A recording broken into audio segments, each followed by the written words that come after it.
अब चल दी हम लोग भगवत की ओर, चल तो रही फिलहाल, देखते हैं क्या क्या होता है। फिलहाल जो पीछे वीडियोस डाल चुके थे वो आप लोगों ने देखी होगी, उम्मीद करते हैं। कुछ समझ में आया हो तो बताना। फिलहाल तो रास्ते पर खतरनाक होते हैं, मंदिर थोड़ा दूर है, कथा चल रही है तो जाते हैं।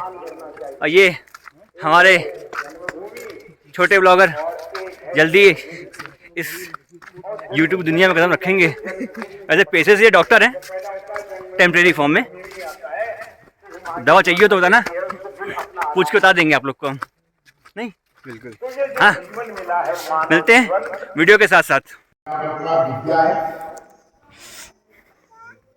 आपको अच्छी नौकरी मिलनी है क्योंकि अच्छी शिक्षा प्राप्त की है आपने, तो 25 से 50 तक आप जाकर के खूब पैसा कमाएं, देश जाए विदेश जाए। जैसे आपने शिक्षा ग्रहण में नियम क्या है? धर्म है महाराज। नियमित तो धर्म है, जिंदगी को चलाने वाला जो नियम है उसका नाम है धर्म। अनुशासन, डिसिप्लिन आप जिसको कहते हैं, बिना अनुशासन का जीवन ही नहीं है। अंग्रेजी में अनुशासन डिसिप्लिन कर देते हैं, हिंदी में अनुशासन कह देते हैं, और हमारी संस्कृत भाषा में कहते हैं धर्म। ये जो धर्म है और रहेगा, धर्म माने जो अच्छा रास्ता है, जिसका जो नियम है उन्हीं को पालन करना ही तो धर्म है। तो द्वितीय नार्जितम धनम, दूसरी जो अवस्था है जिसने बड़े लगन से धर्म पालन करना है, नियम का तो पालन करना, चोरी नहीं करनी है, चोरी करके नहीं करना है धन अर्जन। धन कमाने का जो धर्म है, मेहनत करो, परिश्रम करो, पैसा कमाओ, जो आपको मिल रहा है, वेतन मिल रहा है, जो आपको पगार मिल रही है, जो पारिश्रमिक मिल रहा है उसको पाइए आप। अब जब रिटायर होकर के आ जाते हैं 50 के बाद, तब भगवान ने कहा अब आओ मेरे पास। तृतीय नार्जितम पुण्यम, तृतीय अवस्था पुण्य के लिए रखी है। पुण्य माने सत्कर्म करना क्या है? कहीं मंदिर बन रहा है, अपनी सहयोग राशि वहां दे दें। कहीं किसी गरीब की लड़की की शादी हो रही है, एक धन का दान वहां भी कर दें, अपनी सहयोग राशि वहां भी दे दें। कहीं धर्मशाला बन रहा है, उसमें सहयोग करें। कभी तीर्थ व्रत हो रहे हैं, जाइए तीर्थों में स्नान करके आइए, ये करना है। और जब हो जाए तो कोई यज्ञादि कर्मण करने सामर्थ्य से उसको भी कर लेंगे, क्योंकि चतुर्थे किम भविष्यति, चौथे में कुछ होने वाला नहीं है। सायंकाल में क्या क्या करेंगे आप? ये तो सायंकाल है, आपके जीवन का सायंकाल है, जैसे दिन का सायंकाल होता है, जिससे दिन के 3 प्रहरों में आपने घर की सुचारू रूप से सारी व्यवस्थाएं की, पहले पहर में, दूसरे पहर में, तीसरे पहर में। वही मनुष्य सायंकाल में, वो कलयुग रूपी जो सायंकाल है उसको बाधा नहीं देगा, क्योंकि अपना लाएगा, व्यवस्थाएं सारी करके खाना बनाएगा, खाएगा, अपना चैन से सोएगा। जैल 3 बार में दिन में इंतजाम लगा जाओ हर घर में खत्म क्यों? व्यवस्था तो कुछ है नहीं, बच्चे कह रहे हैं खाना लाओ, माँ गई सब्जी ना, पिता गया तू कहाँ गई, वो गया तू कहाँ गई, हो गया ना घमासान, बस ये आ गया। यही तो है कल में होता क्या है? कला होता है, द्वंद्व होता है, आपस में प्रीति नहीं रहती।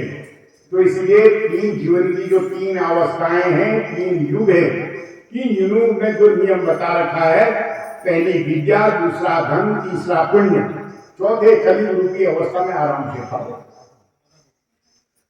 और जब नहीं करोगे तो फिर पछताओगे, फिर वही करो, फिर चोरी करेंगे आप। तब कह रखा है दान करो, दान माने देना। ये सुंदर कर निकल दिए हैं भगवान ने। जब समय मिलता है इसको भगवान के मंदिर में जाकर के हाथ जोड़ करके प्रार्थना करो। ये है हाथों से दान। किसी गिरे हुए को उठाओ, किसी के बोझ को उसके सिर में रख दो, ये है हाथों से दान। किसी अंधे को नहीं, लाइव नहीं, रिकॉर्ड कर भटके हुए को जो है रास्ते में पहुंचा दो, ये है हाथों से दान। सुंदर चरण युगल दिए हैं भगवान ने, 2 पैर दिए हैं। इन पैरों से कभी किसी तीर्थ में देखिए, पैरों से भागोगे, तीर्थ में चले गए पैरों से चलिए तो देखिए पुण्य हो गया। इन आंखों से बुरा नहीं देखा, अच्छा देख लिया, देखना नहीं आंखों से, बुरा नहीं देखा तो अच्छा देख लिया। अब हमको दी है वाणी, बचनी था दरिद्रता। देखिए वाणी सबसे अमूल्य है। प्रिय वाक्य प्रदानी सर्वे तुष्यन्ति जन्तवः तस्मा तदेव वक्तव्यम, बचने का दरिद्रता। आप पैसे के गरीब हो सकते हैं, आप अन्न के गरीब हो सकते हैं, धन के गरीब हो सकते हैं, लेकिन ये वाणी का गरीब तो संसार में कोई भी नहीं है। और ये वाणी ऐसी है जो सबको अपना बना लेती है। किसी से चाचा कहा, किसी से अम्मा कहा, किसी से दादी कहा, किसी से संबंध लगाए, अच्छी वाणी का प्रयोग किया, सब आपके हो गए। बताइए कौन सा पैसा लगा, कहाँ लगा, क्या लगा। प्रिय वाक्य प्रदान, मीठी वाणी बोलने से एक कुत्ता भी पुचकारते हो, मीठी वाणी से वो भी आपकी बस में हो जाता है। बीन की मीठी वाणी से सांप जो है नाचते हुए दिल से बाहर आ जाता है। वाणी में ऐसा जादू है, क्योंकि नादम ब्रह्म, उसको जैसे आप प्रयोग करते हैं, अगर आप सब ढंग से प्रयोग करते हैं, सारी दुनिया आपकी है। तब कह रहे हैं बचने का दरिद्रता बताओ। ये वाणी में जब कुछ नहीं लग रहा है, कहीं चार्ज नहीं करना है, कोई टैक्स नहीं पड़ रहा है, अपार वाणी दे रखी है, इस वाणी को क्यों ना सत वाचोच्चारण में लगाया जाए, जिससे सब अपने हो जाते हैं। पशु पक्षी जानवर सांप बिच्छू सब अपने बस हो जाते हैं। और यही वाणी जब मंदिर में जाकर के हम प्रेम से भगवान की प्रार्थना कर देते हैं, त्वमेव माता च पिता त्वमेव, त्वमेव बंधुश्च सखा त्वमेव, त्वमेव विद्या भगवन् त्वमेव, त्वमेव सर्वं मम देव देव। जब भगवान से प्रार्थना सुबह शाम हम कर देते हैं, न पैसा लगे, ही लगे, न बिक्री, रंग चोखेगा चोखा, पानी से भगवान भूल हो गए। देखिए हो गए भगवान को सुबह सुबह प्रार्थना करनी है। भगवान की सुबह शाम तुम ही हो माता पिता, तुम ही हो बंधु सखा, तुम ही हो। हिंदी में करो चाहे संस्कृत में करो। देखिए वाणी से भगवान भी खुश हो गए। तब कह रहा है कि देवाधीनम जगत सर्वम, ये संसार किसके अधीन है? उस भगवान के अधीन है। इस संसार को 84 लाख प्राणी, देवाधीनम जगत सर्वम, ये सारा संसार जो है भगवान के अधीन है। और वो भगवान किसके अधीन है? मंत्राधीनास्त देवता, देवता मंत्र के अधीन है। और वो मंत्र के पास है, ते मंत्रा ब्राह्मणाधीना, वे मंत्र जो है आपके ब्राह्मण के पास है, आपके गुरु के पास है। तस्मा ब्राह्मण देव, इसलिए उसको भूषण कहते हैं। तो अपने ब्राह्मण को बुलाइए, केवल एक मंत्र है, और मंत्र ऐसा है बहुत छोटा। आपने देखा है बहुत बड़ा बिल्डिंग होती है, यही मंदिर लगा लीजिए। ये मंदिर का गेट कितना छोटा है, ये बाहर शटर लगा रखा है या दरवाजा लगा, इतनी बड़ी बिल्डिंग, इसका शटर कितना छोटा। इस शटर में भी उसकी जो कुंडी है उससे भी छोटी, और उस कुंडी में भी जहां पर ताला लगता है वो उससे भी छोटा, और जो उसमें ताला लगता है वो उससे भी छोटा, और जिससे वो ताला खुलता है वो चाबी और छोटी। देखिए आप कितना बड़ा मकान है, एक छोटे ताले में बंद है और ताला एक चाबी के वश में है। बस प्यार से आपने चाबी अंदर की, वो ताला खुल गया, सारे विराट के दर्शन हो गए, भीतर बहुत बड़ा कमरा पड़ा। ऐसा ही ये मंत्र है। मंत्र जो है भगवान की चाबी है। वो क्या है? छोटे छोटे मंत्र हैं। जो भगवती है दुर्गा जगत माता जननी, वो 18,000 श्लोक में 12 स्कंदों में श्रीमद देवी भागवत में रहती है भगवती। कितना विशाल ग्रंथ है, 9 दिन का यज्ञ है, लेकिन वही भगवती वो छोटे से मंत्र के अंदर रहती है। वो मंत्र क्या है? ऐं ह्रीं क्लीं चामुंडाये विच्छे नमः। हो गया, पूरी भगवती आ गई। ये चाबी पकड़ लीजिए, ब्राह्मण के पास जाइए। 9वां मंत्र है, इसको जब के बस भगवती वश में हो गई। बाकी मनसा वाचा करना, कहीं जाने की जरूरत नहीं, चाबी ले लीजिए। ये चाबी है, वो विराट तो है, लेकिन वो भक्ति में एक चाबी मंत्र में आ जाता है। वो ऐं ह्रीं क्लीं चामुंडाये विच्छे नमः। 108 बार सुबह जाप करो, शाम को जाप करो, भगवती इसमें आ गई। ओम नमो भगवते वासुदेवाय। देखिए हम 7 दिन का भागवत सुनने, 7 दिन लगने ये कथा सुनने में, लेकिन ये भगवान किसमें बन गया आखिर में? नमो भगवते वासुदेवाय। 12 अक्षर का नाम है, ये पूरा भागवत इसमें आ जाता है। 12 स्कंदी है इसमें और 12 अक्षर भगवान के नाम में, महीने भी 12 हैं। नमो भगवते तब मंत्राधीनास्त देवता, ये मंत्रा ब्राह्मणाधीन, तस्मात् ब्राह्मण देवता। तब ब्राह्मण को भूसुर कहते हैं। तब अपने ब्राह्मण को बुला करके काम करना। देखिए कहीं चामुंडाई में श्रीमद देवी भागवत आ गया। नमो भगवते वासुदेवाय में ये श्रीमद भागवत आया। ओम नमः शिवाय, ओम नमः शिवाय आपने कहा, सारा शिव पुराण आ गया। 24,000 श्लोक का, वो 11 दिन का 24,000 श्लोक हैं उसमें, कविताएं हैं उसमें। श्लोक कह देते हैं हमारे संस्कृत में, पोयम कह देते हैं अंग्रेजी में, पद्य कह देते हैं हिंदी में। उतने हैं उसमें श्लोक, पद्य, कविताएं 24,000, 11 दिन लगते हैं। लेकिन नमः शिवाय में सब आ जाता है, पूरा शिव पुराण आ जाता है। विष्णु पुराण में विष्णुवे नमः, विष्णुवे नमः करो, विष्णु आ जाते हैं। तभी बना रखे हैं उपाय छोटे से छोटे, तो इनका जाप करना चाहिए। ऐसा भगवान कहीं नहीं गया है। बस उसको मन में रखो और उसके जाप करते रहो। तब तीसरी अवस्था में आकर के पुण्य करें। धर्म का पालन तो विद्यार्थी जीवन में भी करना है और अपने आजीविका के क्षेत्र में भी करना है। कोई राज की सेवा कर रहे हैं, कोई निजी कंपनी में आप काम कर रहे हैं, कहीं भी कर रहे हैं, प्राइवेट संस्था में काम कर रहे हैं, लेकिन नियम का पालन वहां भी करना है। उसके बाद आगे के तीसरी अवस्था में दान पुण्य करना है और चौथे में कुछ होने वाला नहीं है। ब्राह्मण हो, क्षत्रिय हो, शूद्र हो, इसमें लिख रखा है सुकृतम दुष्कृतम वापी भुक्त्वा पूर्वम यथार्जितम कर्म योगा तदा तस्य व्याधि प्रजायते। गुरुपुराण कहता है कि ब्राह्मण हो, क्षत्रिय हो, शूद्र हो, हमने जैसे भी कर्म किए हैं, अच्छे किए हैं, बुरे करे हैं, लेकिन सोना चारपाई नहीं है।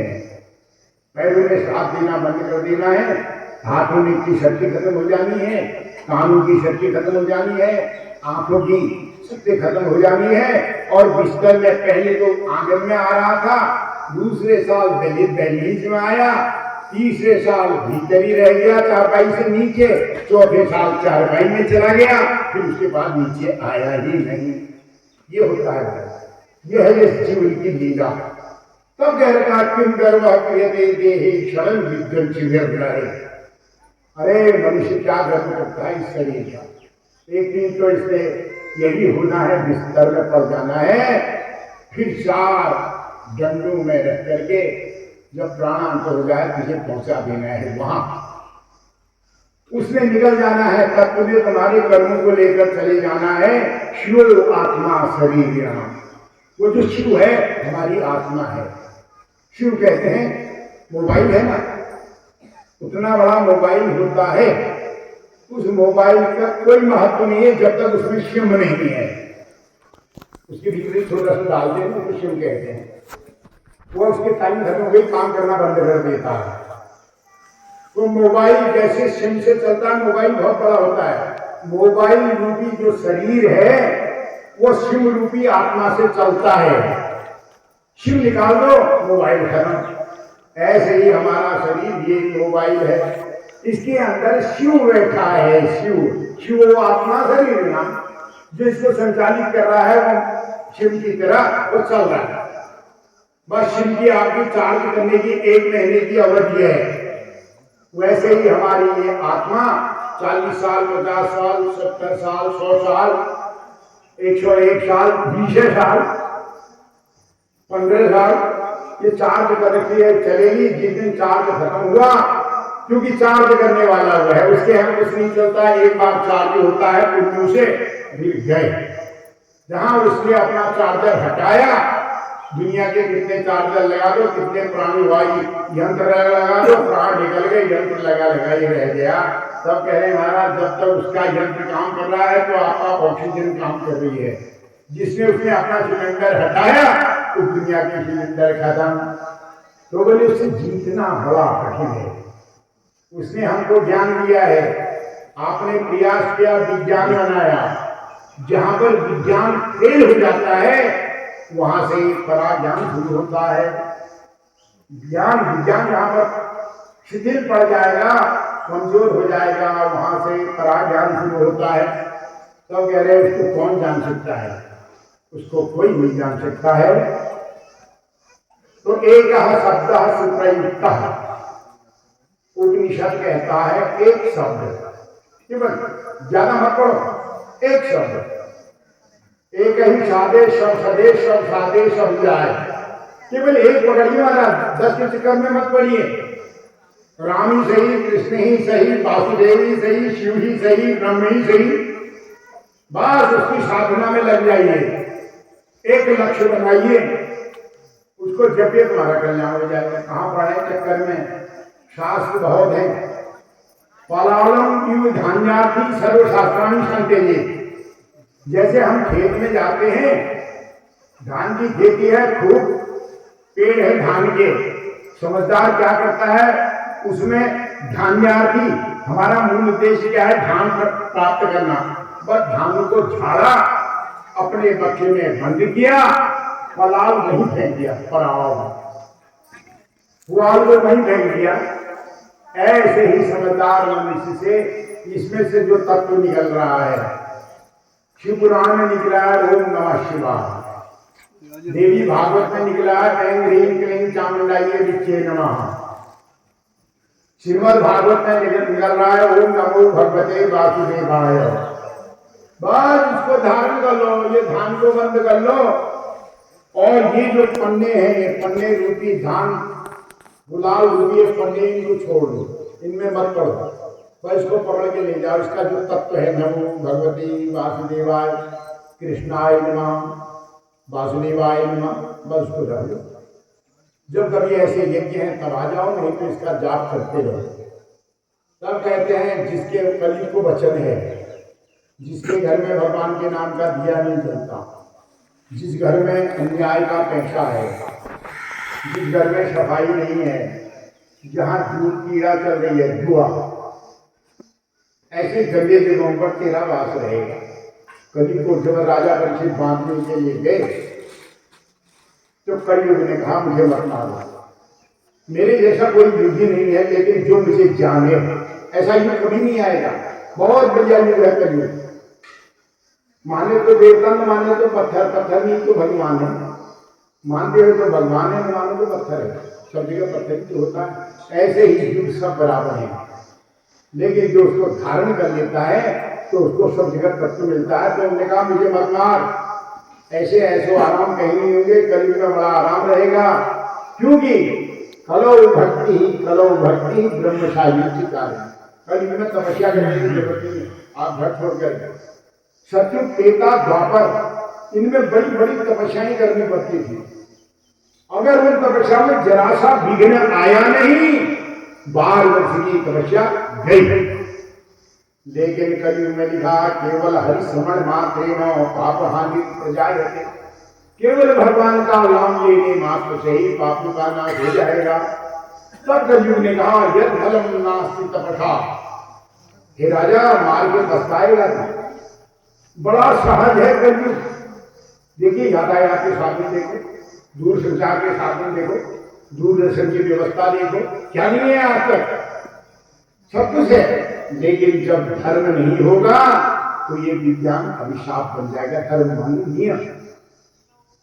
तो बिना विज्ञान के तो नियम से प्रयोग करोगे तभी तो फायदेमंद होगा, बेनियम चले जाओगे तो विस्फोट कर देगा अपने घर में। धर्म तो हर जगह है, आपका एक सीमित पर जगाने का नियम है, अब पूरी भीतर में आप आग जला देंगे, नियम का उल्लंघन तो घर में आग लग जाएगी।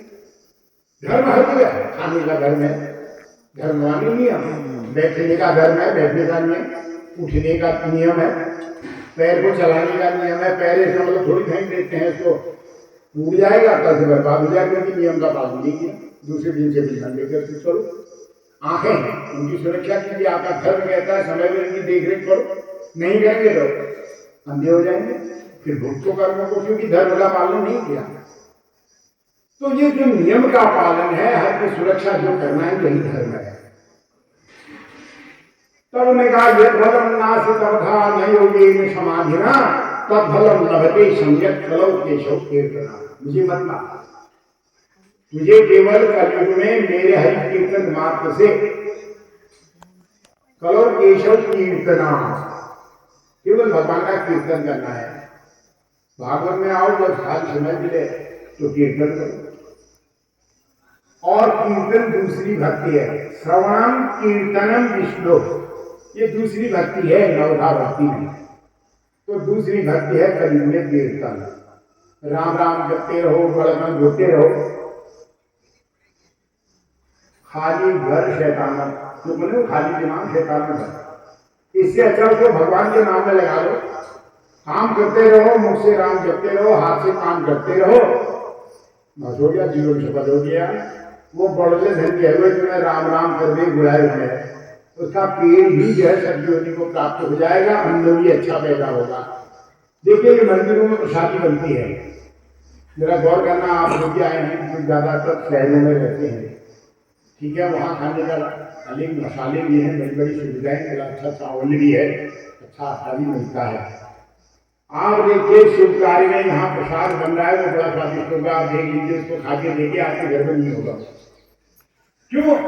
शुभ कर्म का बनाया हुआ हमारा यहाँ कर्म सत्य, यहाँ का भोजन सत्य, ये जगह सत्य, क्योंकि शुद्ध है।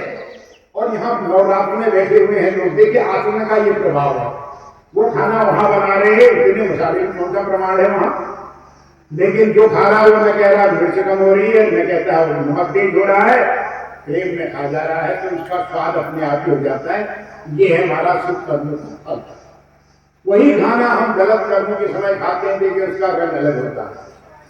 तो इसलिए कहते हैं कि भगवान के नाम से बना हुआ कोई भी प्रसाद या पूरी बड़ी स्वादिष्ट होती है, क्योंकि उसमें भगवत भरी भावना है, तो भगवान का जूठा माना जाता है। प्रसाद माने भगवान का खाए, भोग लगाते हैं मंदिर में, क्यों लगाते हैं? कि भगवान खा लेंगे तो हम खाएंगे। तो भगवान क्या खाया भगवान ने? तब कह रहे भगवान पितरो वाक्य निच्छन्ति भाव निच्छन्ति देवता। इतने दिन हम प्रसाद चला रहे हैं भीतर, लेकिन भगवान ने कभी नहीं खाया, नहीं खाया। पितरों का श्राद्ध कर रहे हैं, न वो पिंड वस्त्र ले गया पितर, न वो प्रसाद पत्तल वहां पर आपने परोसा था वो पितर ने खाया, जो पिंड बनाया था वो भी वही है, पर क्या खाया पितरों ने? तो भगवान कहते हैं मैं भाव का भूखा हूं, जो मुझे भजते बड़े भाव से मैं उसका ही हो जाता, मैं तो भाव का भूखा हूं, मैं तुम्हारा प्रसाद नहीं चाहता। तो पितर भाव को चाहते हैं। पितरों वाक्य निच्छन्ति, जिस समय हम संकल्प कर देते हैं पितरो तुम्हारी संपत्ति का मैं भोग कर रहा हूं, तुम्हारा अन्न तुम्हारा धन ये तुम्हारा तेरा, तुझको अर्पण कर रहा हूं, उसको स्वीकार करना। मान लिया ना कि मेरा पितर था, तू है, आप मेरे पितर हैं, आपने मुझे जन्म दिया था, मैं इस गुण को स्वीकार करता हूं, जो ये तुम्हारी बात पितर खुश हो गया, आया नहीं उसने। ऐसे ही जब भगवान से हम कहते हैं भगवान तेरा तुझको अर्पण, ये तेरा ही तो है, मैं तुझे दे रहा हूं, भाव से मंदिर में चले जाते हैं तो भगवान खुश हो जाते हैं। तुम्हारे प्रसादी तुम्हारे केले सब वापस ले जाओ, जाओ हमें हानि जाओ, वही केले जो हम चला रखे हैं प्रसाद रूप में हम खा रहे हैं, तो वो बस कृपा बना देता है, वही प्रसाद हो जाता है, इसलिए वो मीठा होता है, तब इसको प्रसाद कहते हैं। इस बात मंदिर परिसर में जो भी बनना है भगवान की प्रसाद माने कृपा, उसका खाया हुआ, इसका बड़ा महत्व है। इसलिए कहते हैं पितरो वाक्य निच्छन्ति भाव निच्छन्ति देवता, बाकी खाते कुछ नहीं है। तो भाव से आओ, समय का क्या भरोसा है, राम नाम की लूट है, लूट सके तो लूट, अंत काल पछताएगा जब प्राण जाएंगे छूट। एक दिन जाना है, जरूर मत करो, ये मत सोचो मैं जवान हूं मैं ऐसा ही रहूंगा, लेकिन कब पुराणावस्था आई कोई पता नहीं, ये मत सोचो मैं अभी हूं, एकदम आगे वृद्धावस्था पड़ गई इसमें। पैसा तुम्हारा, तुम्हारा व्यवहार दुनिया से, क्यों गर्व क्रियते, क्या गर्व करते हो धन का, क्या बल का, अपनी संपत्ति का क्या गर्व करते हो, कोई नहीं रह जाता। तो महत्व यह है आप क्या हैं, इसका दूसरे के लिए महत्व है। आपके पास क्या है इसका दूसरे के लिए कोई महत्व है ही नहीं। आप जो व्यवहार दूसरे को दे रहे हैं, जिस ढंग से बोल रहे हैं, यही दूसरे को देना है। आपके घर की संपत्ति का किसी को क्या मतलब है या नहीं है उनकी तरफ से? तो इसलिए आप क्या हैं यही दूसरों के लिए महत्व है। आपके पास क्या है तो दूसरे के लिए कोई महत्व नहीं। तो आप बनिए, आप उस आप बने भगवान। तेरा साइन तुझ में है, जाग सके तो जाग। तेरा ईश्वर तो तेरे अंदर बैठा है, तू कहां ढूंढता है? जंगल के मृग की तरह तू उसको मत ढूंढ। कस्तूरी कुंडल में से मृग ढूंढे वन। देखो मृग कितना पागल है। कस्तूरी कहाँ उसकी नाभि में है, जिसको मनुष्य निकाल करके लाखों रुपया कमाता है।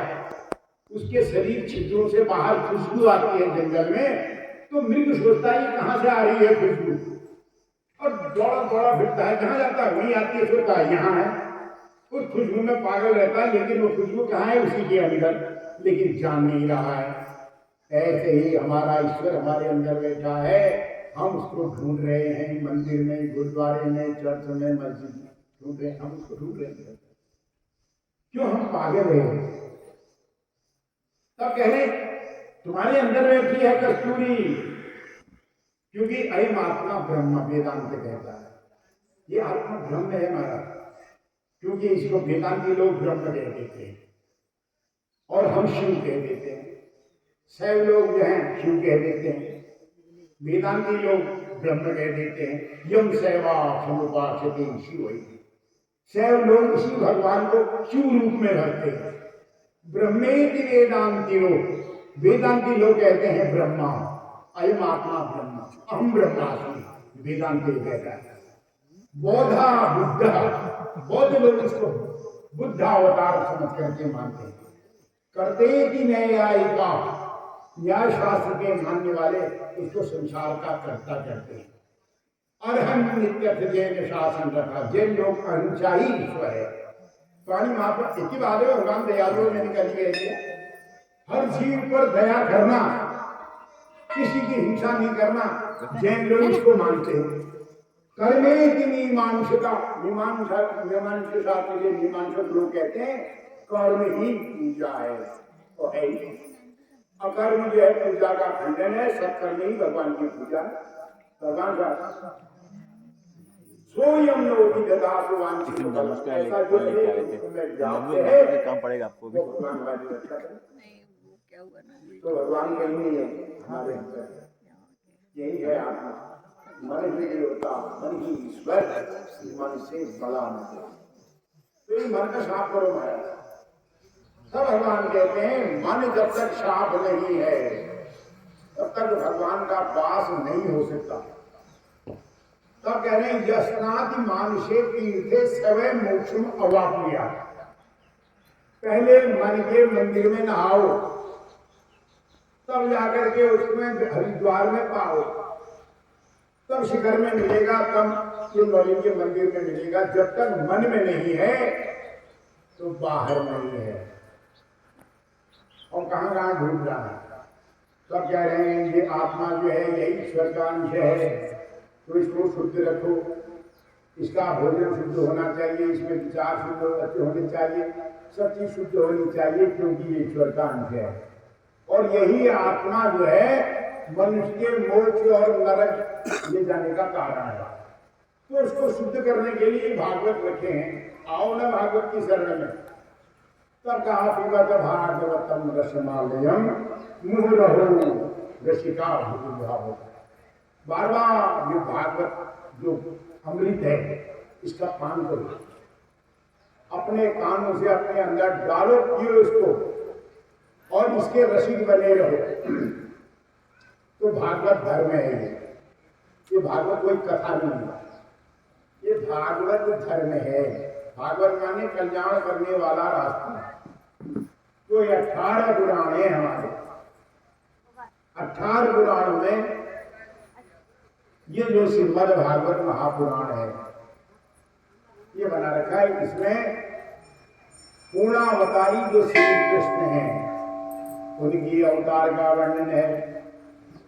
इनका अवतार देखिए, हम बड़े भाग्यशाली हैं। द्वापर में जो अवतार हुआ ये हमारे लिए हुआ, देखो हम हैं भाग्यशाली। इससे पहले जो द्वापर आया, उसके बाद जो कलयुग आ रहा है, इस कलयुग के लिए श्री कृष्ण का पूर्ण अवतार हुआ। पूर्ण कला का अवतार श्री कृष्ण है। श्री कृष्ण परम तत्व है। ये श्री कृष्ण का महत्व ब्रह्म वैवर्त पुराण में दे रखा है कि श्री कृष्ण कितनी बड़ी शक्ति है। ये सृष्टि की रचना ही श्री कृष्ण से हुई है। जितने भी देवता गंधर्व और किन्नर और महाशक्तियां पैदा हुई हैं वो कृष्ण से उत्पन्न है। इसलिए कृष्ण भगवान का नाम हरे राम हरे राम हरे राम राम राम हरे हरे, हरे कृष्ण कृष्ण कृष्ण हरे हरे। तो जब भगवान की भक्ति, देखिए आपके कथा में आए हैं, कथा कहती है इस कथा में चाहे आप जान करके आओ चाहे अनजान करके आओ, जैसे भी कोई इस कथा में आ जाता है उसके पापों का नाश हो जाता है, वो पुण्य का भागी बन जाता है। कैसे? आप अपने घर में कभी बत्ती नहीं जलाते या अगरबत्ती नहीं जलाते, लेकिन आपके पड़ोस में एक आदमी अगरबत्ती धूप जलाता है, जलाता हुआ अपने घर के लिए, लेकिन इसकी खुशबू आपके पास आ ही जाएगी। ऐसे ही यहाँ भागवत हो रहा है, यहाँ जो आ रहा है जो आएगा उसको भागवत का फल जरूर मिलेगा। आने मात्र से उसके पाप खत्म हो जाएंगे। अध्यापन जो भी उसने पाप किए हैं उनका नाश हो जाएगा। भले ही वो संसार में जाके फिर पाप ही करेगा जो उसने करना है, लेकिन आने मात्र से समय आप भागवत रूपी जो अग्नि है पाप को जलाने वाली, वहां बैठे, कोई पाप आपके अंदर नहीं है, इसके अंदर आ ही नहीं सकता। आपको निष्पाप आपका लाइसेंस बना के भगवान भीतर भेज रहा है। जिसने नहीं आना है वो नहीं आ पाएगा। आप देख लीजिए, कोशिश कर लीजिए, क्योंकि उसको नहीं मिला, उसके शरीर के पाप खत्म हुए ही नहीं और जो शुद्ध हो गए कथा में बैठे। तब कहा ये चादर को अब मैल नहीं होने दें, आज तक जो हो गया हो गया। कथा का यही सार है, जब घर जाओ जो आपको मिला है सुख दुख कम बाकी जो दिया भगवान का प्रसाद है, हमारा किसी का छीना थोड़े जी। और कोई गरीब किसी ने बनाया थोड़े, अपने अपने कर्म का हो गया, वह भगवान का प्रसाद समझ करके भगवान के नाम पर जीते रहे। वह गलत मत सोचो, बस जो जैसा कर रहा है सब अपने लिए। ये सूर्य कहते कोई कथा आती है, देखिए अनजान में भी अगर भगवान की पूजा होती है, अनजान से भी हम कथा में पहुंच जाते तो भी मनुष्य का कल्याण हो जाता है। तो एक कथा आती है शिव पुराण में, मैं आपको सुनाता हूं। इसी कहानी से आप शिव पुराण का फल भी ले लें। इसमें भी आता है, छोटे छोटे रूप में विस्तार रूप में आपको सुना रहा हूं। तो एक गुरु ध्रुव, उसका नाम था गुरु ध्रुव, नाम पड़ा था बचपन का, शिकारी का बेटा था। देखिए भगवान ये कहते हैं स्वधर्मे निधनम श्रेय पर धर्मो भयावह। देखिए मेरे पिताजी मुझे जो धर्म दे गए उसका पालन करना मेरा धर्म है। हमारा एक किसान अपने बेटे को किसान का धर्म बता जाता है कि बेटा ये हमारा धर्म है, तू खेती करना, तो खेती तो करेगा वो। पिताजी बड़ी संपत्ति से छोड़ गए हैं, अगर नियम से खेती को करता तो उसने बहुत बड़ा धर्म कर दिया, अपने धर्म का पालन कर दिया अपने पिताजी का। ऐसे ही स्वर्णकार है, सुनार जिसको कहते हैं, वो अपने पिताजी जो संपत्ति को पकड़ करके स्वर्णकार का काम कर रहा है, फिर अपने धर्म का पालन किया, न्याय नहीं कर रहा है। तो ऐसे ही एक शिकारी था, शिकारी। अब धर्म किसने दिया? पिताजी ने दिया। अब वो क्या करता था? शिकार करता था। सुबह जंगल में गया, एक दो मिल मारे, जो भी मिल गया जंगल का उसको लाया, घर आकर के पकाया और खाया। यही तो उसकी आदत जाती, बाकी तो कुछ था नहीं। लेकिन अपने पिताजी का दिया हुआ कर्म समझ करके वो उसको कर रहा था। ठीक है, पिता से मिला था वो, उसका वही धर्म था, पूर्व जन्म से वही कर्म उसको कर रहा था वो, और कर्म की पूजा हमारा। मगर दूसरी जगह नहीं गाँव चोरी भी कर सकता था, जरूरत तो था ही। कोई दिक्कत किसी के घर में डाका डाल सकता था, किसी की चीज छीन सकता था, अंगड़ी छीन सकता था, धन भी छीन सकता था, वो भी अपना गुजारा कर सकता था, लेकिन नहीं किया उसने, लगा रहा। अब समय पर हमारे यहाँ पर्व आते रहते हैं, लेकिन पर्व किसके लिए होंगे? जो अहिंसक होगा, जो हिंसा करता है उसके लिए क्या धर्म? सुबह गया हो, शाम के लिए शिकार ले आया, दिन भर उसके बाद टाइम ही नहीं है व्रत करने का। व्रत कहाँ के करे बच्चे तो, और व्रत के दिन हिंसा करनी है तो व्रत नहीं करना है, व्रत नहीं करना है तो बच्चे भूखे मरते हैं। तो लगा वो शिकारी, गुरु नाम का शिकारी। अब हुआ एक बार, देखिए समय, लेकिन कहते ना अपने धर्म में लगे रहोगे तो एक दिन आपको फायदा होगा। धर्म को बदलो मत, जो दिया है पिताजी ने उसको करते रहो। और एक बार फाल्गुन के महीने शिव चतुर्दशी आई। एक बार वो जंगल में पहुंच गया, शिव चतुर्दशी थी, फरवरी मार्च में शिव चतुर्दशी का पर्व आया। उसको मालूम नहीं क्या है शिव चतुर्दशी। लोग पहले दिन से ही तैयार हो गए, कल शिव चतुर्दशी है, शिव मंदिर में जाएंगे, जल चढ़ाएंगे, व्रत रखेंगे, शाम को फलाहार करेंगे। उसके लिए तो कोई नियम था ही नहीं, मैंने तो कभी देखा ही नहीं था, उसके संस्कारों में नहीं था वो। तो वो चल दिया, धनुष्मान पकड़ा, लोग शिवालय में जा रहे हैं, वो जंगल में जा रहा है। क्यों? शिकार लाऊंगा, बच्चों को खिलाऊंगा। और बच्चों से कह गया मैं जा रहा हूँ, शाम को शिकार लाऊंगा, तब खाएंगे, मैं भी खाऊंगा, तुम भी खाओगे। बच्चे इंतजार कर रहे हैं, वो गया जंगल में। उस दिन क्या थी? शिव चतुर्दशी। वो भूखा जाता था, दोपहर में मार के ले आता भाई। लेकिन देखिए उस दिन क्या हुआ, वो सुबह से देखता रहा, लेकिन उसको 12 बजे तक कोई शिकार नहीं मिला। 12 बजे दोपहर होगी, घर में बच्चे इंतजार कर रहे हैं, पिताजी आए, शिकार लाए तो हम खाएं। 12 बज गए, पिताजी नहीं आए, पिताजी को कोई शिकार मिला नहीं। अब पिताजी सोच रहे मैं घर में जाऊंगा, खाली हाथ जाऊंगा तो बच्चे तो भूखे हैं, वो दुख मुझसे देखा नहीं जाएगा, इसलिए मैं घर नहीं जाता हूँ।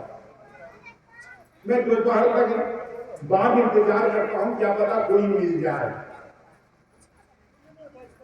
अपराह्न हो गया था, मध्याह्न के बाद अपराह्न हो गया, लेकिन कोई शिकार नहीं आया।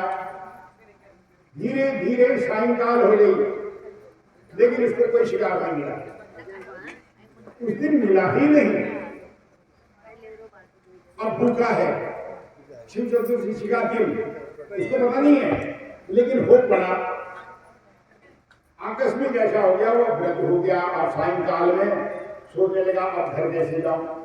इसलिए मैं ऐसा करता हूं, वहां पर एक पेड़ था, उस पेड़ के पास खड़ा होकर देख रहा है कितना ऊंचा पेड़ है, पानी था बगल में, उसके पास एक पानी का बर्तन रहता था, उसने उसमें पानी भरा और उसको अपने गले में लटका लिया और पेड़ में चढ़ गया। अब कह रहा है मैं यहाँ पेड़ में चढ़ जाता हूँ, रात का समय है, रात होने वाली है, सायंकाल का समय है, घर तो मैं जाता नहीं हूँ, यहाँ पर बैठ जाता हूँ, कुछ आएगा तो मालूम नहीं, तो कल सुबह ही जाऊंगा, अभी पेड़ में बैठ जाता हूँ रात के भूखा।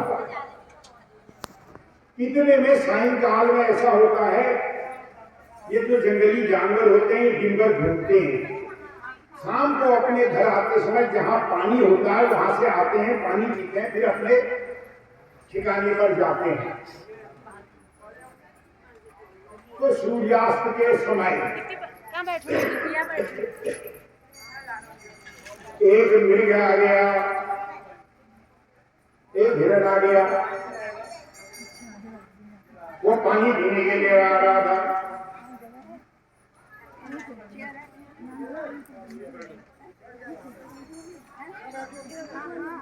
तो मृग आया, शिकारी बड़ा खुश हो गया, उन्होंने कहा भगवान जो करता है भलाई के लिए, चलो कुछ तो मिल गया, ये आ गया, कल सुबह इसको लेकर तुम्हें घर चला जाऊंगा, दिन भर भटकना नहीं पड़ेगा, अभी मार देता हूं इसको। वो पानी पीने के लिए आ रहा था, और वो पेड़ में चढ़ गया पुलिस बांध लेकर के। उसने कहा ये पानी पीने लगेगा, मैं इसको पानी। अब मृग जो है पानी पीने के लिए गर्दन नीचे डाली तो उसने अपना धनुष्बाण तैयार किया। धनुष्बाण ऐसे किया जाता है, आगे बाण का अगला हिस्सा पकड़ा जाता है, पीछे से खींचा जाता है धनुष्बाण। अब देखिए वो पेड़ में चला था, जिस समय वो बाण चलाने के लिए उसने अपना हाथ पीछे को किया, वो पेड़ की जो टहनी थी उसमें से रगड़ से एक पत्ता पेड़ का नीचे गिरा। कहाँ? पेड़ की जड़ में, जहां पानी था। जो ही आहट हुई उस मृग ने ऊपर देखा। वो जो मृग था ऊपर देख रहा हूँ, भाई तुम कौन हो? बोला खबरदार हंसना मत, मैं शिकारी हूँ, दिन भर में तो कुछ मिला नहीं, अब मैं तुझे मारूंगा तब अपने पेट पेट कराऊंगा। भाई क्या करेगा? ब्लॉग बनाते बनाते थक गए हो गए। मैं तुझे मारूंगा, घर ले जाऊंगा, मैं तो मांसाहारी हूँ, दिन भर मेरे बच्चे भूखे पड़े हैं, इसी वजह से गया नहीं, तू सावधान हो जा, मैं तुझे मार रहा हूँ। तो उस समय मैं चुनरी के था, वो कह रहा देख भाई ये सर्वंगुण देह है, एक दिन इसने मरना ही है। अगर तेरे बच्चों का पेट मेरे शरीर से भर जाता है तो कोई बात नहीं, मेरा जीवन सफल होगा। मैं तो मृग योनि में बड़ा भोग रहा हूँ, जंगल जंगल भटकता हूँ, आप मेरे बाण से मर करके मेरा जीवन सफल हो जाएगा, मैं मर जाऊंगा, कर जाऊंगा। लेकिन मेरी एक शर्त है, तुम मुझे मार। उनका भैया तेरी शर्त क्या है? तुमको मेरे घर में मेरी पत्नी है, कौन बोल रहा है? बोल रहा है मेरे घर में मेरी पत्नी मृगी है और मेरे 2 बच्चे हैं। अच्छा, और एक मेरी शादी आई हुई है मेरे यहाँ आकर, इतने मेरे घर में हैं, मुझे घर जाने दे, मैं अपनी पत्नी से कह दूंगा कि मैं जो आपके शरीर का त्याग कर रहा हूँ और तो ये बच्चों की देख रेख तू करना। मैं ऐसा बता के आ जाऊंगा, मृग खाओ, पिता खाऊंगा। तो उतने में शिकारी कह रहा है ये बड़ा चालाक है, ये झांसा लेकर के तू भागना चाहता है। तो उसने कहा नहीं नहीं, भागूंगा नहीं। जो ब्राह्मण को अपने कर्म न करने से पाप लगता है, वो पाप मुझे लगे अगर मैं वापस ना आऊं। ये कसम की जो ही ऐसा कहा तो शिकारी कह रहा अच्छा था। शिकारी ने मृग को छोड़ दिया और मृग को वापस कर दिया। पहला पहर था, पहला मृग आया था, शिवरात्रि की रात थी, पेड़ में शिकारी बैठा है और मृग जो है ये आया हुआ, मृग को छोड़ दिया, मृग घर चला गया। और वो भी सोच में है कि कल से मेरी पत्नी मेरे बच्चों को देखेगी, मैंने यहाँ आना ही है, लेकिन मेरे बच्चों का क्या सोचे उसको देर हो गई, घर नहीं पहुंचा। तो उतने में जो मृगी थी, देर हो गया ना पति के आने में, तो बच्चे कह रहे पिताजी कहाँ हैं, शादी कह रहे जीजा जी कहाँ हैं। तो ये बहुत देर हो गई, बच्चे रोने लगे। तो अब जब बहुत ज्यादा रोने पर था बच्चों, एक काम करो, तुम अपनी मौसी के साथ भीतर गुफा में छिप जाओ, इस कंदरा में, मैं तुम्हारे माँ को ढूंढ के लाता हूँ। ये मैं तुम्हारे पिताजी को भी ढूंढ के लाता हूँ। तो समय रात का दूसरा पहर चल रहा था, देखिए ये हो गया संयोग। अब वो मृग जो है तलाश में मृगी चल गई, वो क्या कहते हैं मृगी चल गई अपने पति को ढूंढने के लिए। मृग दूसरे रास्ते से घर आ रहा है, मृगी पानी के चक्कर में वो वहां आए हुए पानी पीने के लिए उधर को लगी है दूसरे रास्ते से, और मृग दूसरे रास्ते से घर की ओर आ गया, मृगी दूसरे रास्ते से पानी पर पहुंच गई। रात का दूसरा पहर। उस समय शिकारी कह रहा भगवान तू भी जो करता है भलाई के लिए, चलो वो नहीं आएगा तो ये तो आएगा, ये मृग तो आएगा, मैं इसको मारता हूँ, बस इसको मार के कल सुबह घर ले जाऊंगा, मेरे बच्चे की भूख मिट जाए। तो फिर उसने वही चक्कर चलाया, बाण हाथ पंजार किया, तो उसका जो कमंडल था वो पीछे लगाया हुआ था, पानी भरा था, उसमें से बाण चलाने के चक्कर में पानी नीचे गिर गया पेड़ के नीचे, और वो पेड़ का एक पत्ता जो है कोहनी लगने से नीचे गिर गया, पेड़ के नीचे आवाज हुई तो मुर्गी ने ऊपर देखा कि भाई तुम कौन हो? उसने कहा मैं शिकारी हूँ, खबरदार भागना मत, मैं तुम्हें मारने के लिए ये धनुष्बाण मैंने तैयार किया है, तेरी जान बचने वाली नहीं, मेरे बच्चे भूखे हैं। तो उसने कहा ठीक है, इस शरीर से तेरे बच्चों की भूख मिट जाए, परोपकारार्थमिदं शरीरम, ये शरीर काय के लिए किया है? परोपकार करने के लिए, हमारा परोपकार करो, इन हाथों से परोपकार करो। दधीची ने तो अपनी हड्डियां दे दी देवताओं के कार्य के सिद्धि के लिए, शरीर त्याग दिया, तो इस शरीर क्या हुआ? अमर हो गए। वैसे मरते तो किसी गधे में चले जाते, कोड़े में चले जाते, परोपकार में लगाने से अमर हो गए, मरना ही था।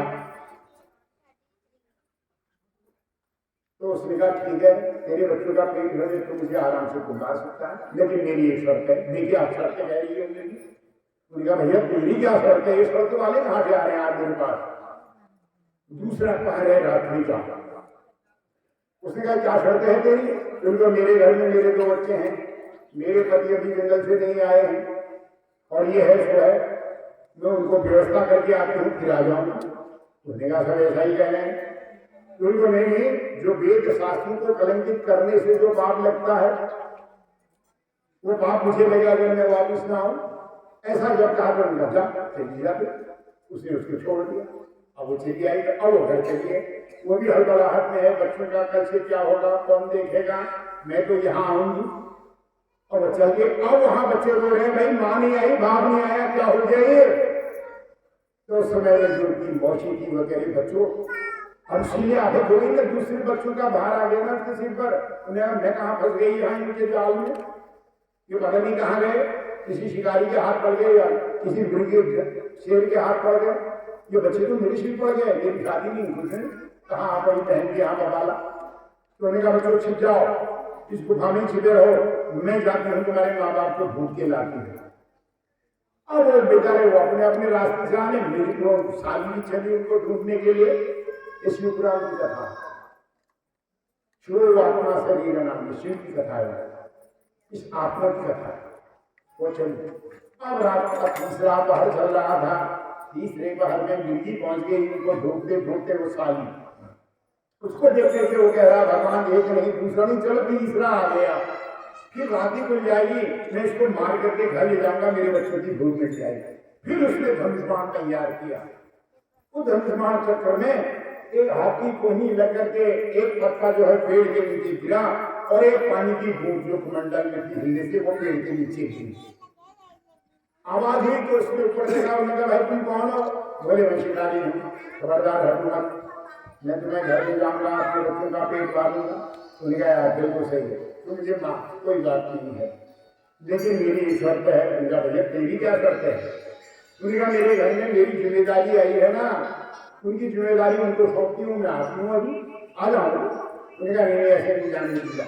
तो उसने कहा जो ब्राह्मण है, जो संज्ञा नहीं करता, जो बंधन नहीं करता, देव कार्य को दोष लगाने वाला जो मनुष्य होता है, उसको जो पाप लगता है वो पाप लगे अगर मैं लौटते ना। ऐसा कहा, मेरा पूछा गई, उसको भी छोड़ दिया।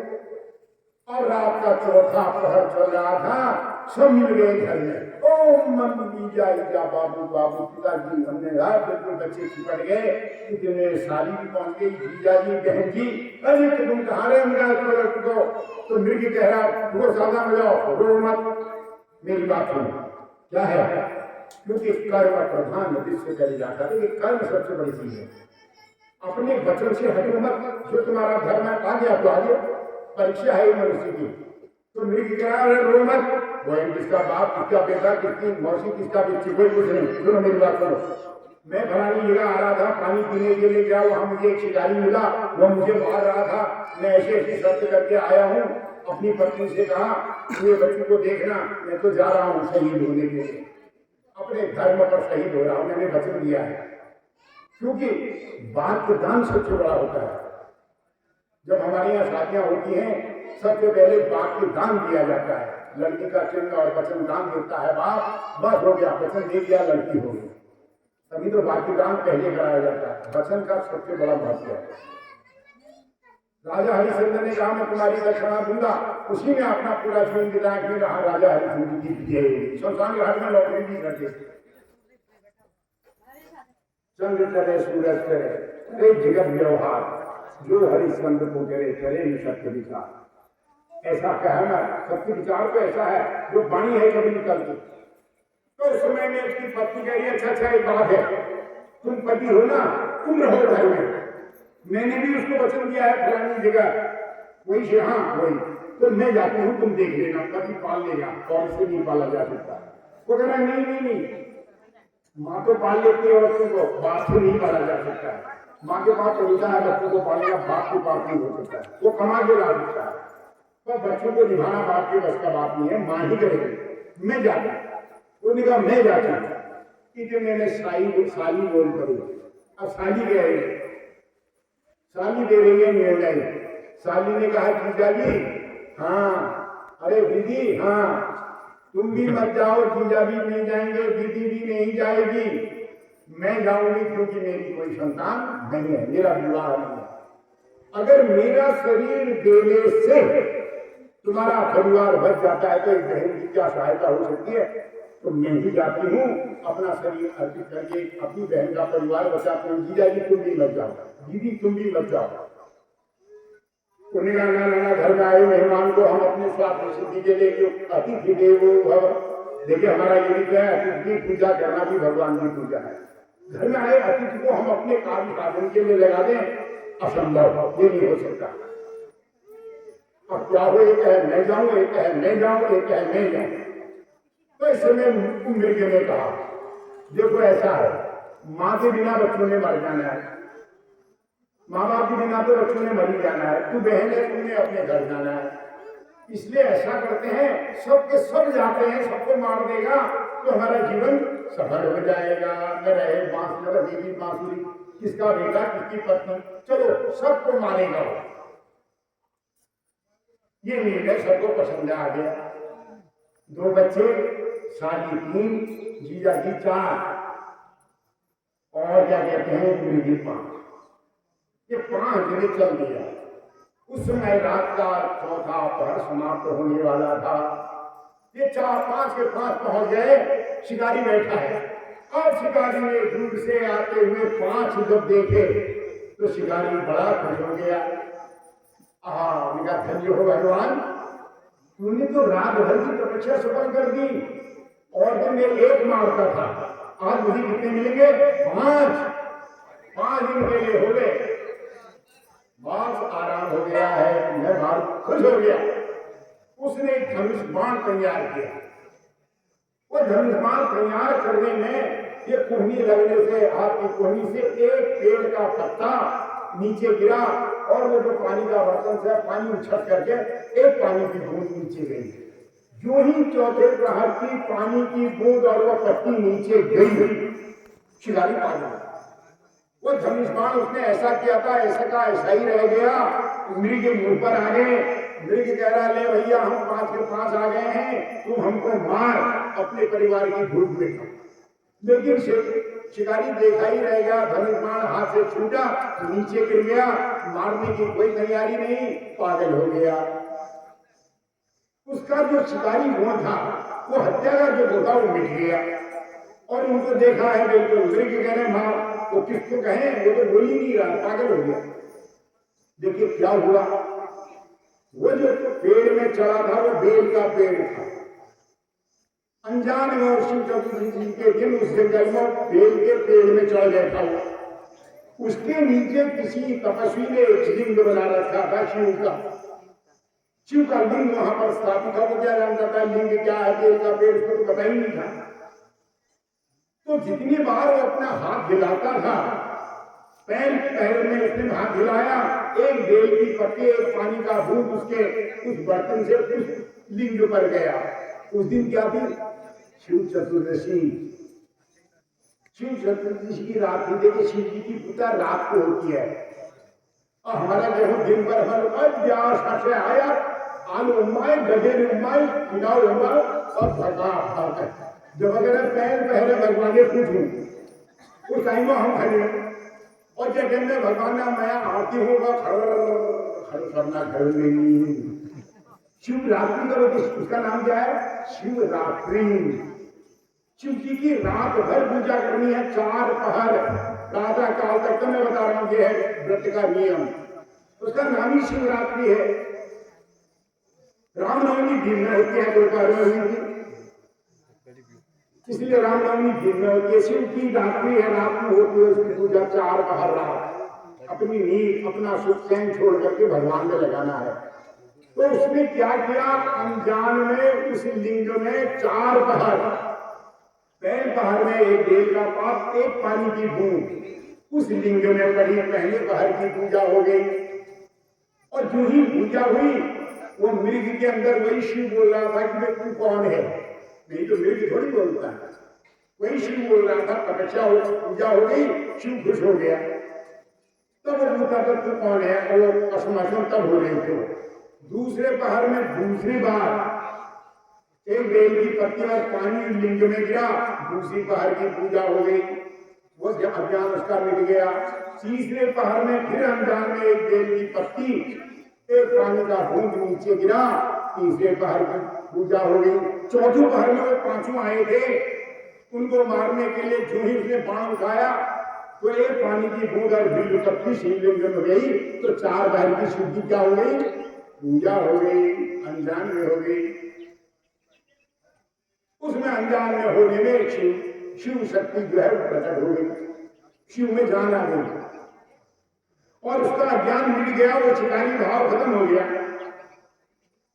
अब वो पेड़ से नीचे उतर गया, उसे मारा नहीं, बोला जाओ धन्य हो, ज्ञान आ गया ना, जैसे वाल्मीकि को आया।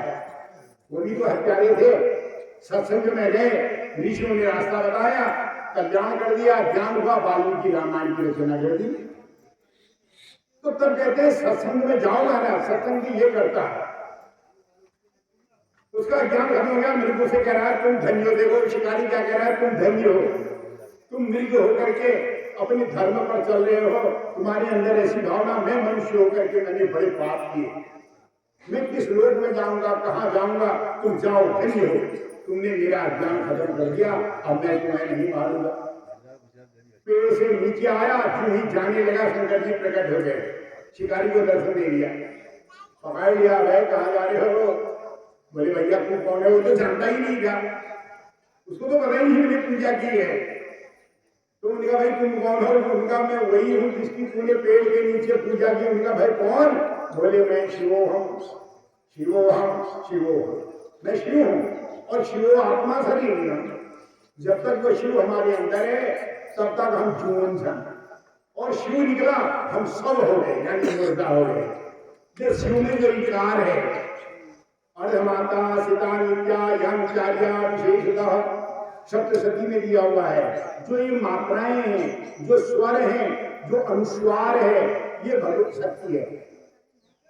तब शिव में जो ई मात्रा लगी है, विकार ताल भी 100 है, उसमें छोटी ई की मात्रा लगी है, तब लिखा है शिव। शिव ये हमारे अंदर बैठा है इस बार। ये जिस दिन विकार निकल गया, ये हट गया, क्या रह गया, 100 होने के बाद कहां ले जाते हैं उसको, शमशान। शमशान माने जहां सब शमशान बराबर है। शमशान में गए, वहां कोई राजा नहीं, रंग नहीं, अमीर नहीं, गरीब नहीं, बराबर जहां हो जाते हैं, वो शमशान की समाधि मिलती है, वहां चिता में रख दिया जाता है। तो जब तक शिव है हमारे अंदर, हमारा शरीर है, शरीर किसको लेकर है, शिव को लेकर के। शिव को लेकर मोबाइल है, शिव निकल गया मोबाइल फेल, शिव निकल गया शरीर खत्म। यही तो है, इसको शिव रूपी शिव चला रहा है, मोबाइल को शिव चला रहा है, इसके अंदर शिव वाला शिव चल रहा है। जिस दिन इस शरीर को छोड़ देगा ये मोबाइल फेल हो जाएगा, बस बस है। तब इसमें किया है कि अनजान में भी अगर हम भगवान की पूजा करते हैं, अनजान में हुई पूजा भी मनुष्य को सफल कर देती है। तो जितने लोग इस भागवत में आए हैं, जान के आए हैं, अनजान के आए हैं, जैसे भी आए हैं, उन सब को फल मिल गया है महाराज। लेकिन इस फल को अब रखना है। अध्यावनी में कोई ऐसा काम नहीं करूंगा, किसी की निंदा नहीं करूंगा, किसी को झुकाने की कोशिश नहीं करूंगा, किसी से ईर्ष्या नहीं करूंगा, किसी से रोग राग द्वेष नहीं रखूंगा, जो भगवान ने मुझे दिया है इसमें संतोष करूंगा प्रभु, ये कहकर के संकल्प करके जाओ, हो गए तपस्वी। अब कह रहे हैं अनजान में ले, अपने कोई अनजान में ले जाए, आ रहे हैं बहुत से लोग जिनको पता ही नहीं है भाग में हो रहा है, लेकिन आ गए क्योंकि हो गया ना, भाग्य रहे पहुंच जाता है, आ गया उसका टर्न, पूर्व जन्म के संस्कारों से उसको इस कलयुग में अपने पापों का नाश करने वाला उपाय मिल गया। तब कह रहे हैं ये सत्संग में आए जान के आओ, बेजान के आओ, जिसने आप प्रसादी खा ली, जिसने कथा सुन ली, उसके पापों का नाश हो गया।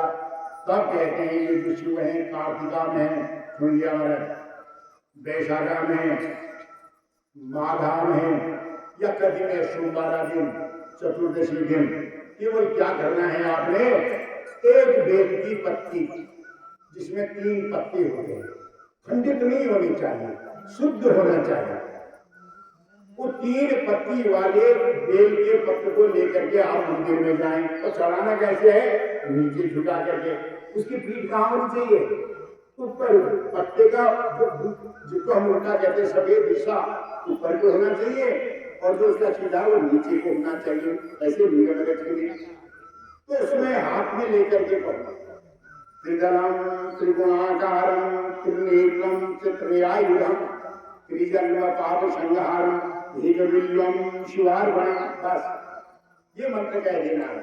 त्रिदलम जिसके 3 पत्तियां, 3 क्यों है, मंशा वाचा कर्मा कर्म 3 ही पत्ती क्यों, ब्रह्मा विष्णु महेश देवता 3 ही क्यों, सत्व रज तम 3 गुण, और 3 क्यों, भूत भविष्य वर्तमान काल 3 क्यों, भूलोक स्वर्गलोक और पाताल लोक 3 जो है, सब 3 है।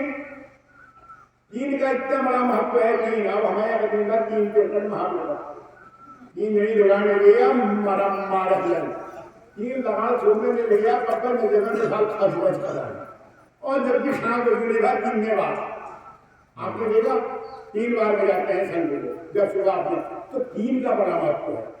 मनसा वाचा कर्मणा भूत भविष्य वर्तमान, और ब्रह्मा विष्णु महेश शब्द रज और तम, भूतकाल वर्तमान काल और भविष्य काल, काल भी तो 3 ही है, ऋतु में तो 3, गर्मी बरसात और जाड़ा, उसके ऊपर हो गए वो अलग है, ऋतु में तो 3 ही है,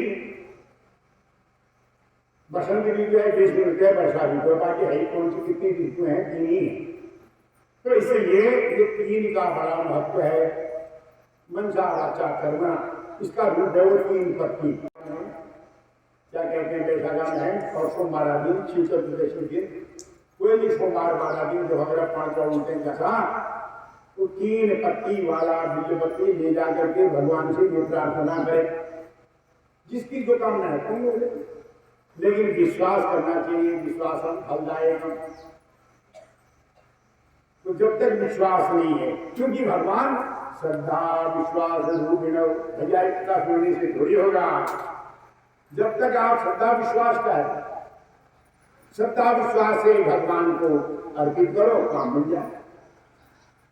तो आप सुन रहे हैं भगवान की कथा, मैंने बताया था ऐसे सृष्टि बनी तो हमारे इस जीवन में 2 चीजें सदा लगी हैं, या तो हम सुखी होते हैं या दुखी होते हैं। सुख दुख जीवन साथ, बिना सुख के दुख नहीं, बिना दुख के सुख नहीं। दिन रात, जब रात दिन तो दिन कहा जाएगा, हार जीत, हार में नहीं तो जीत कहां से होगी, जीत में ही तो हार छिपी है, हार में जीत छिपी हुई है। और ठंडा गरम, ठंडा और गरम, जब ठंडा होगा तो भी गर्म का महसूस होगा, जब गर्म होगा तब ठंडे का पता चलेगा।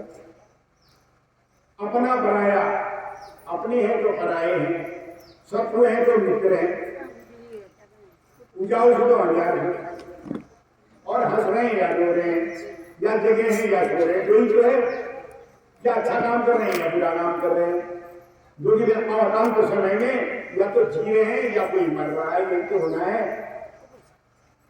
मरना है। तो ये संसार में 2 का साथ है, तो ये साथ को जो है साधना, यानी सुख दुख समेत लाभा लाभो जय जो, इसकी चिंता न कर करके काम करना चाहिए। तो इस संसार में अब हमारे यहाँ के बनने ने समय कलयुग भय बढ़ जाए। जब ये गलत है जानता तो कलयुग का भाई इसलिए सब निर्भर बहुत जो पुस्तक हमारे लिए है बड़कांड का कह लफे जाल दातुल का कह लफे जाल जब ने मिलल जबल भाई आपो बोल ने शनेश्वर कष्ट के फटू बोल लगे आपा आयु का बढ़ा बता तो दोष हम अपने को नहीं देते। ऐसे ही हम समय को दोष देते हैं। समय ऐसा होगा, समय नहीं है, समय को बनाने वाले हम हैं। पर ये कौन बनाएगा? हम बनाएंगे। ये मंदिर को ये सुखारी के लिए किसने बनाया? हमने। बंजर डालने में बंजर डाल देंगे, रोज छुट्टी होगी, हम ही क्यों करने वाले? हम आ रहे हैं तो मंदिर में पूजा हो रही, भगवान की है। कल से आना छोड़ दे, मंदिर बंजर पड़ जाएगा, न पूजा होगा, न धर्म होगा, न धर्म होगा। तो इसलिए मनुष्य ही है ईश्वर का अंश, चाहे बिगाड़ दे चाहे सुधार दे। आज ये जो हो रहा है हम ही तो है करने वाले, चाहे तो हम खंडित कर रहे हैं। अभी लग जाओ 4 दिन पश्चिम विरोध है तो हम ही करेंगे। तो शुभ करने वाले हम, अशुभ करने वाले हम। गंगा वही है, धरती वही है, बदले हैं गंगा वाले। नौली थोड़ी बदले, हमारा मंदिर वही, जन्मभूमि वही है, नौला वही है, स्थान वही है, गंगा वही है जहां से निकल रही है, वही उद्गम स्थल आज भी है, पर बदले हैं गंगा वाले। भारत भूमि वही तो है जहाँ गति हुए, जहाँ ब्याज भी हुए, जहाँ मार्गी भेदे ब्याज हुए, कौन हुए कौन नहीं हुए, जहाँ बद्री केदार है, जहाँ बड़े बड़े धाम है, जहाँ शिखर है, संगाल है, भलार है, वो थोड़ी बदला है। लेकिन जाने वाले बदल गए, मंदिर नहीं बदला, मंदिर में जाने वाले बदल गए, हम बदल गए। जाने वाला बुरा होता है, क्योंकि हम जब गलत कर्म करते हैं मंदिर हट करके फिर वो कुछ और ही बन जाता है। अच्छा घर भी बर्बाद हो जाता है। आदर्श घर बनाना और गलत घर बनाना तो हमारे काम में है। तो इसलिए संस्कार हमारे देश और हमारे संस्कार प्रमुख कर्म, हमारे यहाँ संस्कार रखे गए थे, इसीलिए संस्कार बनाए गए। जब पैदा होगा तो क्या संस्कार होगा, जब अन्न खिलाएंगे क्या संस्कार होगा, जब बाल कटेंगे क्या संस्कार होगा, जब प्राण छीने जाएंगे क्या संस्कार होगा। और पूजा कर्म कर्णवेद अक्षर स्वीकार उपनयन वेदारंभ समावर्तन और विवाह और अंत्येष्टि, ये सूर्य संस्कार होते थे। कौन कर रहा है? तब कह रहे जो ही संस्कारों का इतिहास होता है तो सब चीजें लुप्त हो जाती हैं, क्योंकि हम अधिकारी नहीं रह जाते। जब अधिकारी नहीं तो कर्म कहाँ सफल होगा। तो इसलिए संस्कार करने चाहिए, क्योंकि सर्वोत्तम पाठशाला परिवार है। आने वाली पीढ़ी को ये हमारा मंदिर है कौन सिखाएगा? पिता सिखाएगा। आज उन्होंने भागवत किया है तो अपनी पीढ़ी को बता दिया है कि बेटा कल आओगे तो यहाँ भी आना, ये भी हमारे परिवार का आदमी है, अकेले मत खाना, कभी इसके नाम का भी रखना, ये भी हमारे परिवार का सदस्य है। ये कब काम करता है? हम धर्म करते क्यों हैं? जो होता सब दुख रहा हम सुखा सुखी है, यहाँ कोई दुखी नहीं है। भागवत में बनाया है जय गंगर चैन छू, जय गंगर समय छू, जय शरीर स्वस्थ हो जाए। भागवत मिलते हैं बीमार होना तो नहीं, वहाँ शिवान में डॉक्टर बैठे हों या कंपाउंडर बैठे हों, इंजेक्शन लगो, भागवत तो नहीं होना ने। लेकिन कब आए हैं? जब आपको भगवान ने सुख सुविधा दी है, यहाँ आए हो ना, और ये धर्म को कर रहे हो। अब आप कहें हमारा तो सुख सुखी संगा हमारे के चैन रहो, ऐसा नहीं है। सब दिन रात में एक समाना, ये मत सोचो। ये गरीबी अमीरी किसी ने मोल दी नहीं है। राजा से रंग रंग से राजा वही बनाता है। समय आया हम कहीं भी बैठ जाएंगे चौराहे में, तो धर्म में करो, जो दिया संतोष करो। तो ये जो धर्म आप करना है, ये सवाल में बता देता हूँ इसलिए किया जाता है। धीरज धर्म मित्र और नारी आपत काल परिचय होने चाहिए। अपन जो डबला बैंक में धरा है ना हमारे आने, वो क्या धरा हो, खाली महीना विपत्ति है जाली वगैरह निकाल हो, जेल जम करा हो को विपत्ति वगैरह परेशानी नहीं हो। ऐसे ही ये धर्म, ये जो धर्म आप करना, धीरज धर्म, आपका जो धैर्य है, धैर्य को खोना नहीं चाहिए। आपके अंदर जो सहन शक्ति है उसको कभी मत खोना, नंबर 1। दूसरा धर्म, धर्म माने रास्ता। अपने जीवन का जो अनुशासन है, चलने की जो कला है, जो पद्धति है, उस पर जियो, जीने की कला से जियो। मित्र, मित्र कौन होता है? मी कहते हैं दुख को, मिनाप को, कष्ट को। त्रायते मित्र, मित्र जो दुखों से दूर करता है। भाई मित्र देखे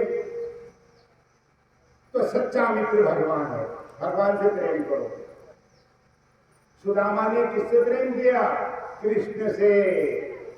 और भी हंसी उड़ा रहे थे सब, धोती नहीं है, टोपी नहीं है। इसका अरे छोड़ो धोती टोपी, मेरा तो जो है वही ठीक है। श्री कृष्ण, उस श्री कृष्ण ने क्या कर दिया? माला मार कर दिया। तो ये है, ऐसी है भगवान की प्रीति। तो सच्चा मित्र भगवान है, इसको जोड़िए आप। मित्र और नारी, घरवाली, ये घरवाली जो है ये विपत्ति काल में काम आते हैं। कल को वगैरह तुमन का दुख है जाल जो मियाँ पड़ोगा, अगर खुद में कीड़ पड़ जाल, भगवान में कीड़ पड़ जाला, गाने का को हाल ये आगे बोले से गाँव जी हाल है। सच्ची मित्र वही है, वही हाथ लगाइए और तो झगड़ा करेंगे आपसे, हट करा लो, कीड़ पड़ेगी हाल में, कर्म लगेगा, कर्म में हिसाब करने जाए तो वही पत्नी काम आएगी। इसलिए इसको जोड़ते हैं मनुष्य। धीरज, धर्म, मित्र और नारी, ये जब विपत्ति आएगी तब काम आएंगे। भगवान की सहायता की आपको क्या जरूरत है? आपको सोचिए, जिसमें आपको जरूरत पड़ेगी उसमें धर्म आके खड़ा हो जाएगा। जैसे बैंक में जमा किया हुआ पैसा आपके काम आ जाता है विपत्ति में, ऐसे ही धर्म रूपी धन को रखो, ये वहां जाएगा, साथ जाएगा। जिसमें विपत्ति आएगी भगवान आ जाएंगे।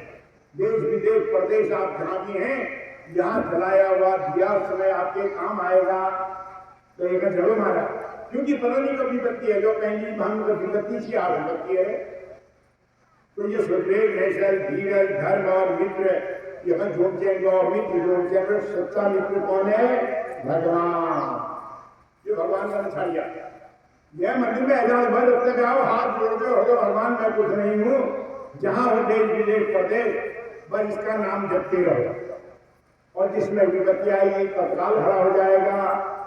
और संसार के और इसकी मित्रता में क्या अंतर है? देखिए, संसार झूठा है। ये संसार कब तक है? जब तक आपकी चल रही है। साईं भैया संसार में मतलब का व्यवहार, जब लग पैसा गांठ में तब लगता को यार। दोस्ती कब तक? खिलाने के लिए पैसा है तब तक। मतलब का व्यवहार, जब लग पैसा गांठ में तब लगता को यार। दोस्ती कब तक है? जब के पास पैसा है तब लगता को यार। यार संग ही डोले।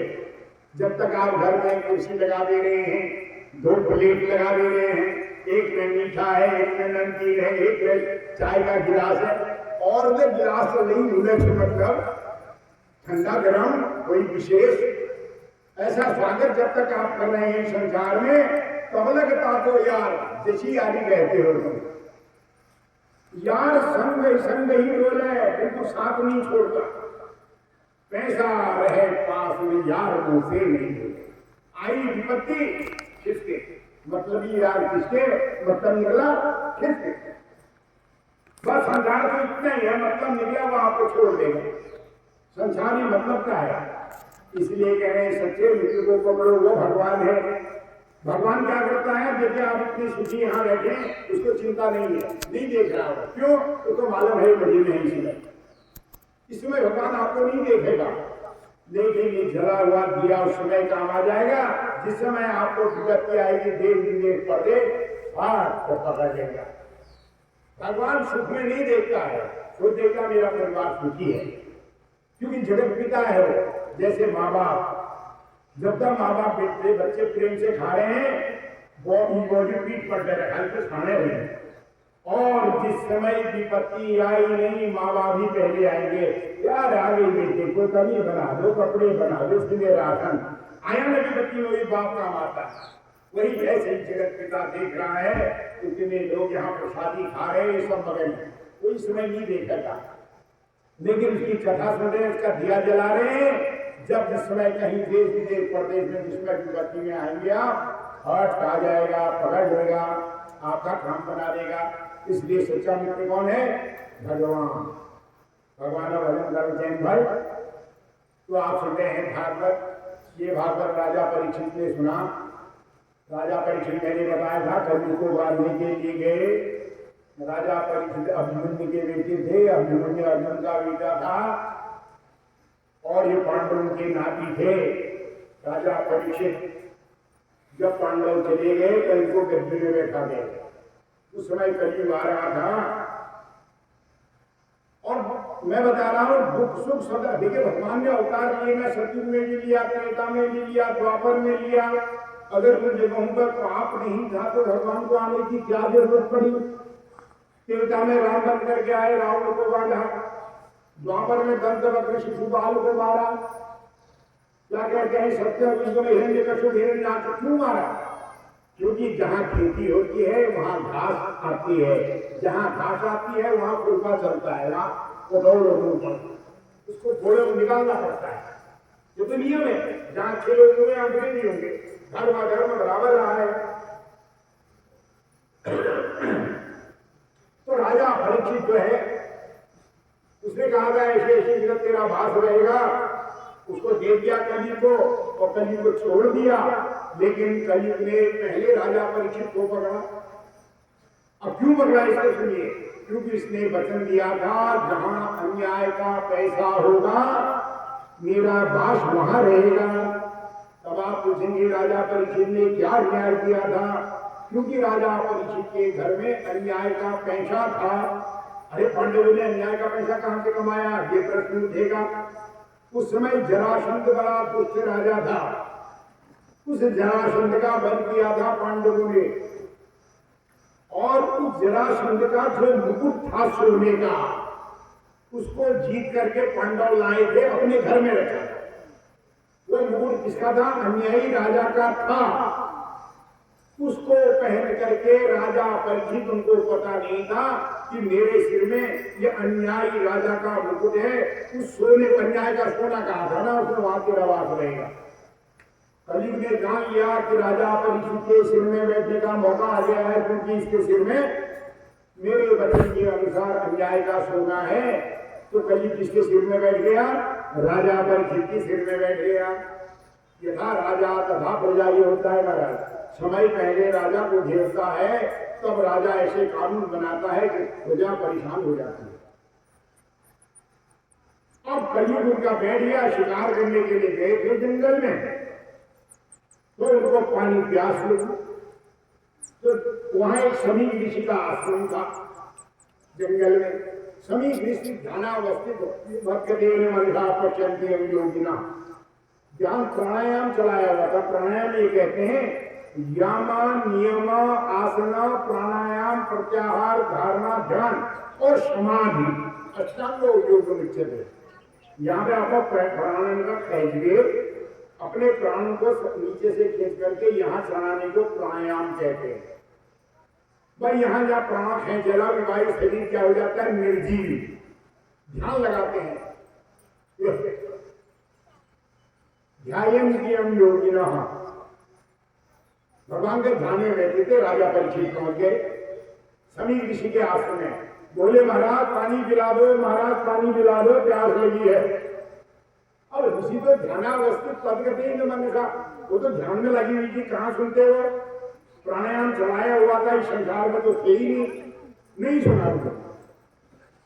देखिए ये कलयुग करा रहा। राजा को अहंकार आ गया, राजा का घमंड है। ये घमंड है मैं राजा हूं। ये तो एक योगी है, जंगल में तपस्या करता है। मैं जब रक्षा करता हूं तब ये तपस्या करते हैं। ये अहंकार आ गया। ये मुझे पानी नहीं पिलाना चाह रहा है। ये सोच करके राजा को गुस्सा आया। वहां एक मरा हुआ सर्प पड़ा हुआ था, वो सर्प के गले में डाल दिया। किसके? ऋषि के। विनाश काले विपरीत बुद्धि। देखिए जब हमें विनाश का टाइम होता है तो हमारी बुद्धि खराब हो जाती है। तो मरा हुआ जो सर्प था वो ऋषि के गले में डाल दिया। उधर हमने बेटी को कोई पता ही नहीं, मरा हुआ था उसका। इतने में उनका जो शिष्य था श्रृंगी, उसको किसी ने बताया तुम्हारे गुरु के गले में किसी ने सांप डाल रखा है। श्रृंगी आया, उसने अपने गुरु के गले में मरा हुआ सांप देख करके उसको गुस्सा आ गया, गुस्से हो गए। तुरंत गुस्से में अजय नहीं, तब मुनि ने मुख में सोचने बुलाओ, ये बनासी की निकाई जो की निकाई हुए निकाई हुए। तो उसने ऋषि को शाप दे दिया, उस ऋषि के शिष्य ने शाप दे दिया, जय नर गुरु गावनी यो मरी शाप हालो वीक मौत उसे तक्षक नाथ द्वारा है लो। देखिए उसको सर्प डर जाए, वो मर जाए, वो भी कौन? तक्षक नाग, सांपों का राजा, वो उसको खा जाए। इतने में ऋषि का ध्यान टूट गया। तो ऋषि का ध्यान टूटा तो ऋषि ने कहा बेटा क्यों रो रहा है? उन्होंने कहा देखो आपके गले में किसी ने सर्प डाल दिया। उन्होंने उस सर्प पकड़ा, फेंक दिया, मरा हुआ था। उनका बेटा फिर क्या हुआ? उन्होंने कहा मैंने श्राप दे दिया। क्या श्राप दे दिया? इसने मेरे गुरु के गले में सर्प डाला है, सांप के हाथ खा के मार गया। ऋषि बड़े शांत प्रेमी थे, उन्होंने कहा बेटा ये श्राप नहीं देना चाहिए था तुम्हें। राजा हमारी रक्षा करता है, राजा हमारा पिता होता है। देखिए राजा किसी जाति का होगा, राजा बन गया वो तो पिता है ना। राजा बंधु योचने, उससे बड़ा कोई रक्षक होता ही नहीं है। राजा कहाँ बैठा? दिल्ली में बैठा है, लेकिन ये यातायात की व्यवस्था कौन कर रहा है? देखो बैठे बैठे वही कर रहा है। ये बिजली की व्यवस्था किसने की? राजा ने किया। हम इसको नुकसान पहुंचाएं तो इससे बड़ा अपराध और क्या है? सड़क बनी वो खोद दी, बिजली का खंभा आया वो तोड़ दिया, तार लगे हैं वो नोच लिए, कोई काम हम करते सौर ऊर्जा लगाई वो तोड़ के फेंक दिए। ये है अधर्म। तो राजा जो करता है वो राजा प्रजा का पिता होता है, इसलिए राजा की पूजा करनी चाहिए। अपने शिष्य को बता रहे हैं बेटा राजा पिता होता है, वो हमारी व्यवस्थाएं करता है। तूने शाप नहीं देने चाहिए, पिता को दंड देने का अधिकार है। मैं तो रक्षा कर रहा हूं, मैंने गलत किया तो उसने दंड दे दिया, और गलत हुई थी मैंने सुना नहीं, मतलब था उनका। तो उसमें ही उन्होंने दूसरा सोच लिया, मुझे सजा देती, मैं तो सजा का अधिकारी था ही। उसने अपने ढंग से सही निर्णय किया, तुझे श्राप नहीं देना चाहिए था, लेकिन हो गया। तो मुझसे निकली वाणी, हाथ से निकला पैसा, धन से निकला बाण, और बंदूक से निकली गोली तो कभी वापस नहीं आती है। अब क्या होगा? सब कहते हैं मुगल समय में प्राण देना, जैसे जी कहे तो कहे। तो इसलिए जब वाणी बोले सोच के बोले, काम करें सोच के करें, कहीं बैठे सोच के बैठे, किसी से वार्तालाप करें तो क्रोध नहीं करें, क्योंकि क्रोध मनुष्य का सबसे बड़ा शत्रु है। क्रोधाद भवति सम्मोह, ऐसा लिखा है गीता में। जब हमको क्रोध आता है ना, पूछा गया कि मनुष्य का सबसे बड़ा दुश्मन कौन है? कहा क्रोध। क्रोध सबसे बड़ा दुश्मन है। इससे क्या होता है? पूरी शरीर रूपी गाड़ी जाम हो जाती है। ये ऐसा डीजल है जो गाड़ी को तेज कर देता है। तो होता क्या है? क्रोधाद भवति सम्मोह। जब हमको क्रोध आता है, सम्मोहन हो जाता, उसके बस में हो जाते हैं, सम्मोहन हो जाता है, शरीर अपने काम में नहीं देता, वो उसके बस हो जाता है। सम्मोहात समृद्धि की ब्रह्मा, जो ही हमें सम्मोहन हुआ, हमारी जो समृद्धि है, याद है, ये मेरी माँ है, ये मेरी बहन है, ये भाई, ये खत्म हो जाता है। समृद्ध भंडार बुद्धिनाश, और जहां हमारी समृद्धि खत्म हुई, हमारी बुद्धि का नाश हो जाता है, और इस बुद्धि भंडार प्रणक्षति, फिर मनुष्य का ही नाश हो जाता है। इसलिए क्रोध नहीं करना चाहिए। लेकिन वेदों में लिखा है, देखिए यही है, इसीलिए वेदों का रूपांतरण ये पुराण किया गया। वेद में क्या आता है? जब हम स्वस्ति वाचन करते हैं तो हम कहते हैं अस्माकं गृहे विद्यम भवतो रंग विद्यम भवतो वृणम विद्यम भवतो वृद्धम। तो ब्राह्मण कहते हैं वृद्धताम वृद्धताम वृद्धताम, ज्येष्ठिपत्यंचमे आधिपत्यंचमे मन्यु समय। मेरा मन्यु माने क्रोध। वेद क्या कहता है? मेरा क्रोध बना रहे। अब बताओ गीता कहती है क्रोध करोगे तो मारे जाओगे, और वेद कहता है भगवान मेरे अंदर क्रोध की कमी ना आए। देखिए ये अंतर है वेद और समझ, तभी वेद का रूपांतरण यहाँ किया गया, क्योंकि वेद का अपना अर्थ लगाएंगे लोग। वेद क्या कह रहा है, मनुष्य समय मेरा क्रोध बना रहे, आधिपत्यन चले मेरा अधिकार बना रहे, विध्यन चले मेरे घर में वृद्धि होती रहे, मासास में मसूरास में किलास में मेरे मांस की हो समय कल्पना कीजिए। देखिए मनु माने क्रोध, क्रोध दो प्रकार का होता है। देखिए अब ये पुराण समझाएगा आपको, तब यार जी ने समझाने के लिए ये समझा रखा है। मनु माने होता है क्रोध, और क्रोध होता है दो प्रकार का। वो क्रोध कौन है, एक होता है सात्विक क्रोध, सात्विक क्रोध जिसको कहते हैं, उसकी कामना की गई है वेद में। मेरा सद्गुणी जो क्रोध है ये सदा बना रहे, तामसी क्रोध नहीं। एक होता है तामसी क्रोध, जो सत्व का क्रोध होता है उसमें संवाद होता है, सात्विक क्रोध में संवाद होता है। परशुराम और लक्ष्मण का संवाद हुआ था ना, क्रोध दोनों को आया था, वहां सिर नहीं फूटे, सत्य प्रकट हुआ, दोनों शांत हो गए, काम बन गया। परशुराम लक्ष्मण को समझ गए, लक्ष्मण परशुराम को समझ गए। आया क्रोध, जनक के दरबार में भी लक्ष्मण को क्रोध आया। तूने कहा अरे जनक कहीं अनुचित वाणी, अरे जनक कह रहे महाराज आदर शब्द भी नहीं लगा रहे हैं, कह रहे हैं अरे जनक कहीं जनक जन अनुचित वाणी, सीधे संबोधन कर दिया जैसे एक बच्चे से करते हैं। और भाई के ससुर बनने जा रहे हैं, उससे कह रहे हैं अरे जनक तूने क्या बात कर दी है। देखिए यहाँ सात्विक क्रोध था, जनक भी समझ गए, लक्ष्मण भी समझ गए। तो सात्विक क्रोध में संवाद होता है, संवाद में रिजल्ट निकलता है। तामसी क्रोध में विवाद होता है, और विवाद में सिर फूट जाते हैं, दोनों नष्ट हो जाते हैं। यह है वेद और पुराण में अंतर। वेद का यह है क्रोधस्थ में मनुष्य समय मेरा क्रोध बना रहे, समझने की बात है। तब कहते वेद नहीं पढ़ना चाहिए, वेद में तो फंस जाओगे। वेद की भाषा बड़ी जटिल है। वेद को तब व्यास जी ने उन वेदों का सरलीकरण ये पुराणों में कर दिया, इसलिए ये पुराण वेद ही है। ये वेदों का पंचमो वेद उच्चते, ये पांचवा वेद है, जो सार रूप में नौनी रूप में यहां धरा। अब राजा परीक्षित ने साप डाल दिया, राजा को साप हो गया, ऋषि को दया आ गई। ऋषि तो दयालु होते महाराज, उनके प्रति कोई क्रोध करता है वो शांत हो जाते हैं। तो उन्होंने दूध भेज दिया, राजा से कह दो तुमने अब मरना है, जाओ राजा से कह दो तुमने मरना है, सर्प के हाथ तुम्हारी मौत होने वाली है।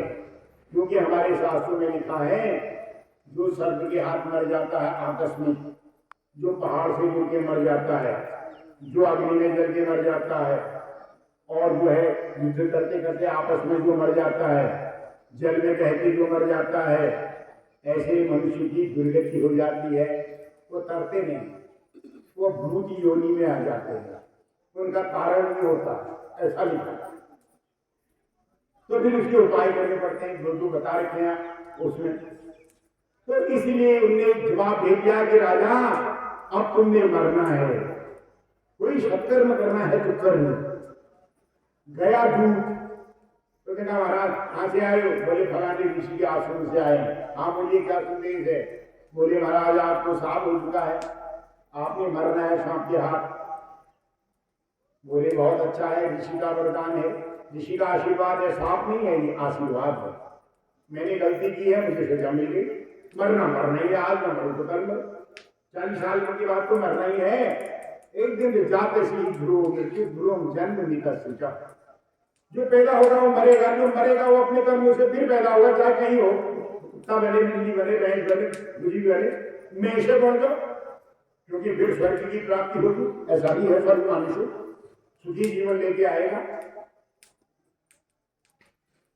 अब क्या हो, अब सोचने लगे ठीक है मैं मर जाऊंगा, लेकिन सर्व के हाथ मरने से मेरी दुर्गति हो जाएगी, तो मुझे क्या करना चाहिए? तब पता लगाया क्या करना चाहिए। पूछा बड़े बड़े जानकारों से, तब किसी ने कहा तुम श्रीमद् भागवत सुनो महाराज, ये व्यास जी ने जो बनाया था द्वापर ने बना के रख दिया था। क्योंकि भगवान ने जब हमको भूख दी, संसार बनाया तो अन्न पहले बना रखा था, जरूरत पड़ेगी तो अन्न दूंगा, प्यास दी तो पानी दे दिया, शरीर की रक्षा के लिए कपड़ा दे दिया, रहने के लिए मकान, ये व्यवस्था तो उसमें पहली करता है, राजा पहली व्यवस्था करता है तब प्रजा का विकास करता है। मेरी इतनी जनसंख्या बढ़ गई, इतने राशन की जरूरत होगी, वो पहले भर देता है। अगर मुद्रास्फीति होगी तो उससे लिए सोना चांदी पहले भर देता है। राजा तो ये काम करता है, जब चुप नहीं रहता है। इसलिए कहते हैं राजा का सम्मान करना चाहिए, अनादर नहीं करना चाहिए। जो भी उसी की बताओ हमारी रक्षा तो वही करता है। किसी ने कहा तुम भागवत सुनो, भागवत। इतने में सुखदेव महाराज आ गए। सुखदेव महाराज कौन है? व्यास जी के पुत्र हैं। व्यास जी पुत्र संजय ने जो पुस्तक लिखी, व्यास जी के पुत्र हैं सुखदेव महाराज। सुख कहते हैं तोते को। अमर कथा सुना हुआ तोता जो है उनके घर में पैदा हुआ था, इसलिए इनका नाम पड़ गया सुखदेव। परमहंस थे ये। परमहंस वो कहते हैं जिनने संसार पैदा होते ही छोड़ दिया, कोई घर नहीं, निरस्ते नहीं, नंगे चल रहे हैं, कपड़े पहने नहीं पहने तो कोई मतलब नहीं, जिनको कहते हैं परमहंस, संसार से विरक्त हो जाना। इतने में सुखदेव जी आ गए। उन्होंने कहा महाराज ये है भागवत का ज्ञाता। तब उन्होंने विनती की, क्योंकि भागवत जो है जन कल्याण के लिए, ये व्यापार के लिए नहीं वाला, ये बेचने के लिए नहीं। इससे जितना जनता संसार कल्याण हो जाए, धर्म स्थापित हो जाए, कि धर्म रक्षिता, धर्म ही तो हमारी रक्षा कर रहा है। जिसमें ये भागवत खत्म हो जाएगा, ये संसार ही खत्म हो जाएगा। इस संसार को चला रहा है, चल रहा है, धर्म हो रहा है। धर्म जो है रखा हुआ धर्म आपकी समय पर रक्षा करता है। तब सुखदेव ने स्वीकार कर लिया, क्योंकि जन कल्याण ही उनका धर्म था। पिता ने कहा बेटा परोपकार के लिए इस भागवत को तुम लोगों को सुनाना। बन गए व्यास। फिर कहाँ होगा ये भागवत? तो भागवत को करना चाहिए गंगा तटे, गंगा के किनारे, नद्या तटे, नदी के किनारे, बने जंगल में, पर्वते पर पहाड़ में, देव मंदिरे, जब देवी की देवता के मंदिर में, स्वगृह अपने घर में भी आप ये भागवत कर सकते हैं। तो निगाह गंगा के किनारे, गंगा घाट में इसका आयोजन किया गया। देखिए सबसे पहले मैं कहाँ करूंगा, ये भी निर्णय कर लेना चाहिए, क्या क्या व्यवस्था होगी यदि कर लेना चाहिए, तब जाके संकल्प के लिए तैयार होना चाहिए। एकदम बेकार संकल्प, उसमें परेशानी हो जाती है। तब गंगा घाट में बैठे, तब राजा परीक्षित ने ये पतित पावनी गाथा राजा परीक्षित को सुनाई, क्योंकि आगे जो दुर्गति होने वाली है, दुर्गति के निवारण के लिए हम भी कर रहे हैं। भगवान हमारी दुर्गति न हो, हमें जाना है, क्योंकि मरते समय दो ही गति होती है, या सुगति या दुर्गति, दो ही चीज तो है। अच्छा रास्ता मिलेगा सुगति हो गई, बुरा रास्ता मिला दुर्गति हो गई। तो ये सुगति देने वाला भागवत है, मौका है पिबत भागवतम रसमालयम मुहुरहो रसिका भूमि भागवता। इस भागवत को पढ़ो और मगन रहो, प्रसन्न रहो, खुश रहो, मन का भागवत करो, क्योंकि मन ही सब कुछ है। इस मन को भगवान में लगा दो, भगवान का भागवत सुनो। अब राजा परीक्षित को कथा सुना रहे हैं गंगा घाट में। तो विष्णु जब सृष्टि बनी, सबसे पहले ब्रह्मा ने 4 मानसिक पुष्पों को जन्म दिया। वो पहले दिन मैंने कहा था, सनत, सनंदन, सनातन और सनत कुमार, ये ब्रह्मा के मानसिक पुत्र हैं। मानसिक माने सोचा हो गए, उसमें ताकत है भगवान में, वो तो दाता भी हो जाता है। वो चाहे अभी प्रलय हो जाए, वो चाहे धरती हिल जाए। जिसमें धरती हिलती है क्या कर लेते हैं आप? अपन लुगड़े में छाल के बहरे जैसा नंगड़े भूषण में रूम ऐसा कर देता है। वो अगर हो सुबह प्राण बचुले हेलो का नहीं पता नहीं ना, ऐसा कर देता है। यह है उसकी लीला। और रात बिरात अधरात क्या पकड़ लोगे? कोई मारने वाले का तो हाथ पकड़ेंगे आप, उस अतिरिक्त शक्ति का क्या पकड़ लेंगे? तब कहते हैं सुषते सागर जलम, इस शरीर से चका करता, जो मेरु पर्वत को भी गिरा देता है। जहां समुद्र थे वहां पहाड़ बन गए, जहां पहाड़ थे वहां समुद्र बन गए। शुष्य की सागर जलम, जिसकी वो चाहे तो समुद्र के पानी को भी सुखा देता है। शरीर सिद्ध का भाई, शरीर का क्या करो कर रहे हो, ये तो एक लकड़ी की बरोबर भी नहीं है। अब कह रहे उससे डरो, ऊपर वाले से डरो। वो एक ब्रह्मा द्वितीयो नास्ति, केवल एक ही ब्रह्म है, दूसरा कोई नहीं, उससे डरना चाहिए, उसका भजन करो।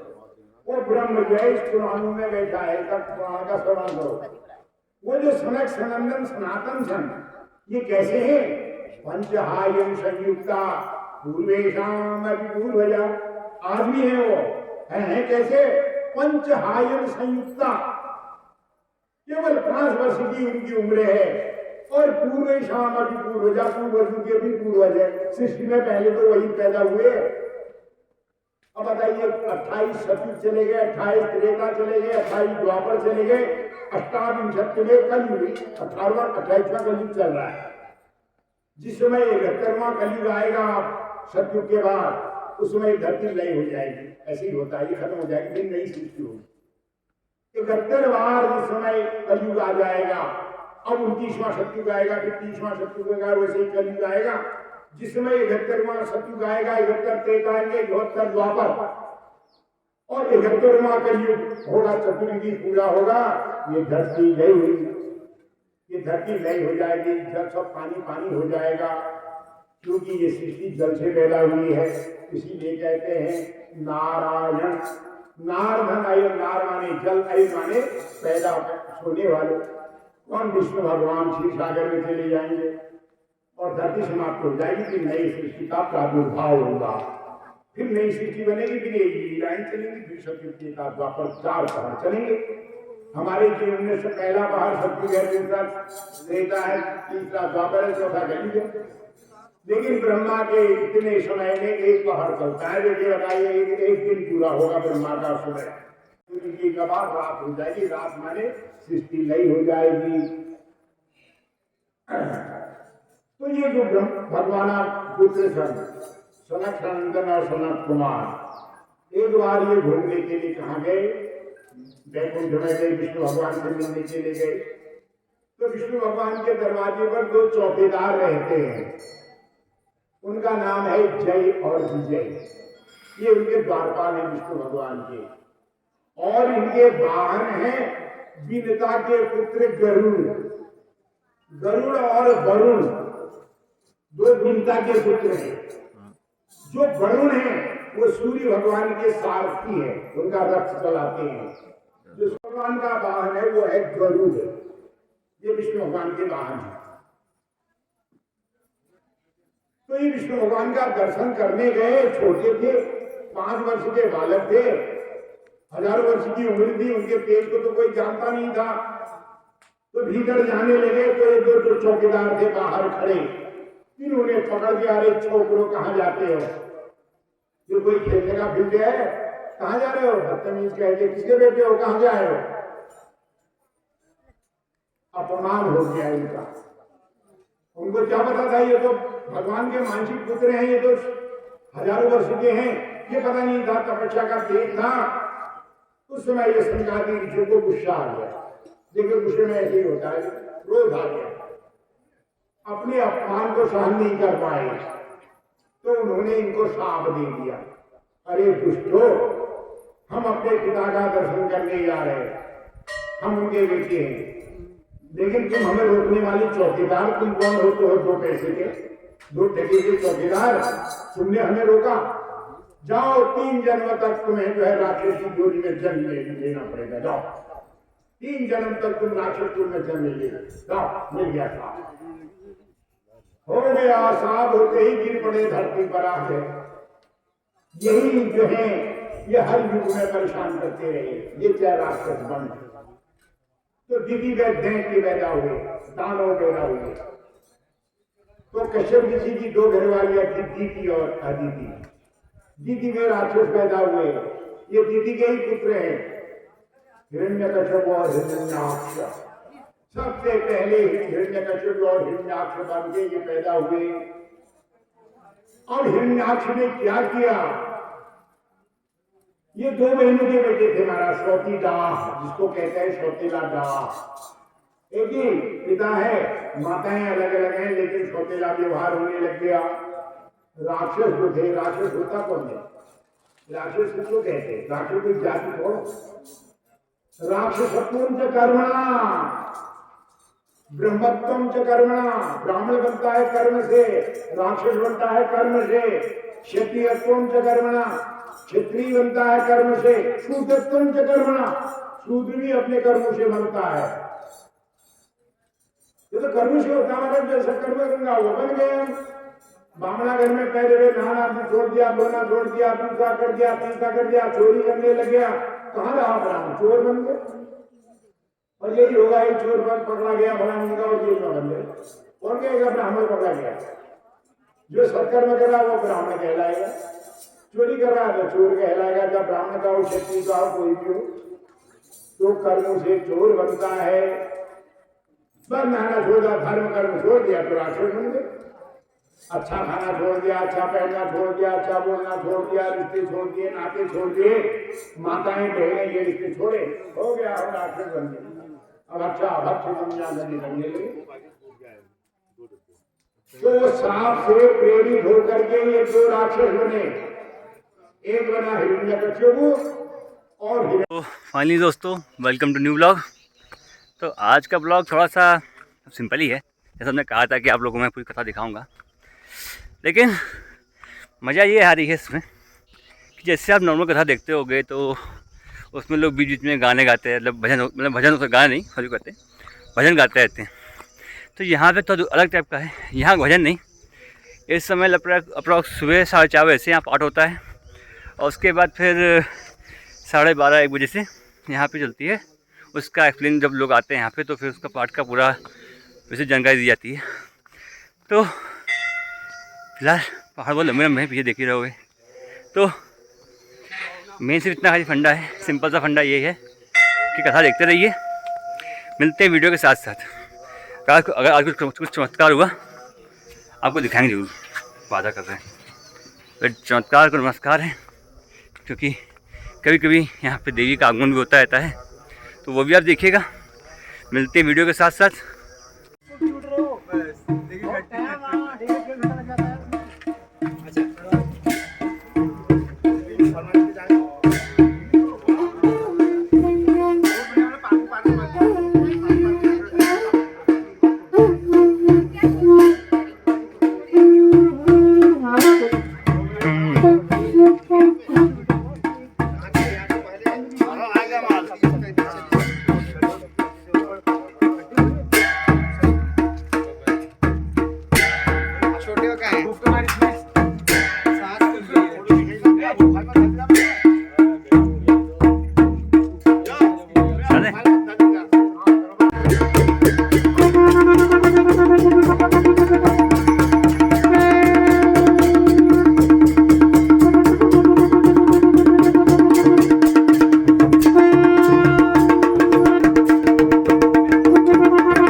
बनेगा आज, नया शुभ मुहूर्त करेंगे उसका। आज नया खाना बनना है हाँ, भंडारे में।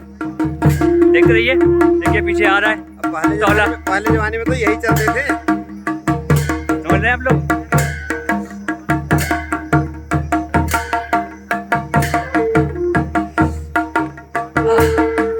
तो ये तौला है एग्जैक्टली, इसमें नया बर्तन ला के उसको सुमुहूर्त किया जाता है, फिर उसमें बाद में खाना बनता है। तो देखिए हो रहा है, आ भी रहा है, देखते क्या होता है।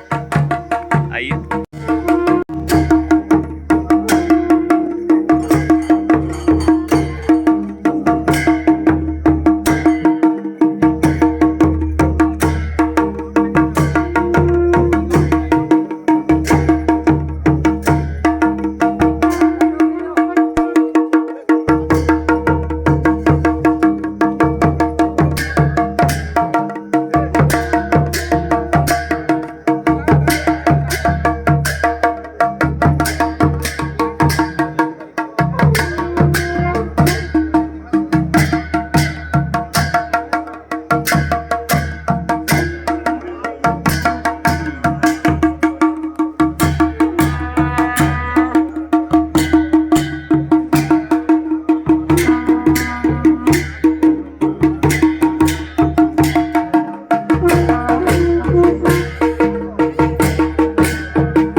जैसा भी आप देख रहे हैं कि यहाँ पे भी एग्जैक्टली जो तौला जो आया था अभी, तो उसको लोग लेके जा रहे हैं मंदिर प्रांगण में। तो उसको उसकी क्या होती जो भगवान के को दिखाया जाएगा, देखिए ये आ गया, इसका शुभारम्भ किया जाएगा आज से।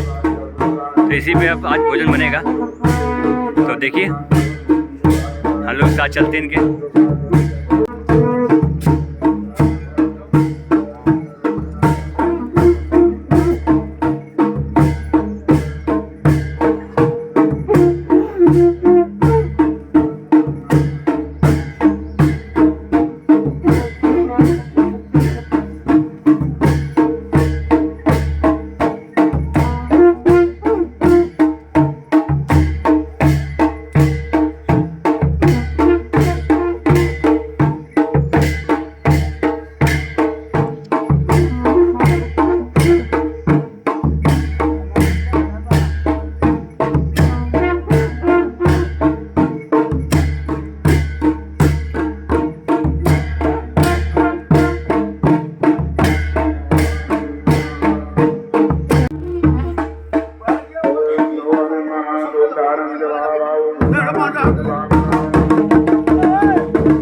तो यहाँ पे जाके हम लोग लकड़ी उठाया, किसके लिए, वो क्या था, धुनी ना, हाँ धुनी के लिए लकड़ी लेने गए थे हम लोग। जो यज्ञ वेदी होती है वहाँ पे रखने के लिए चाहिए होती, तो उसके लिए नीचे आके लकड़ी उठाई जाके हम लोगों ने।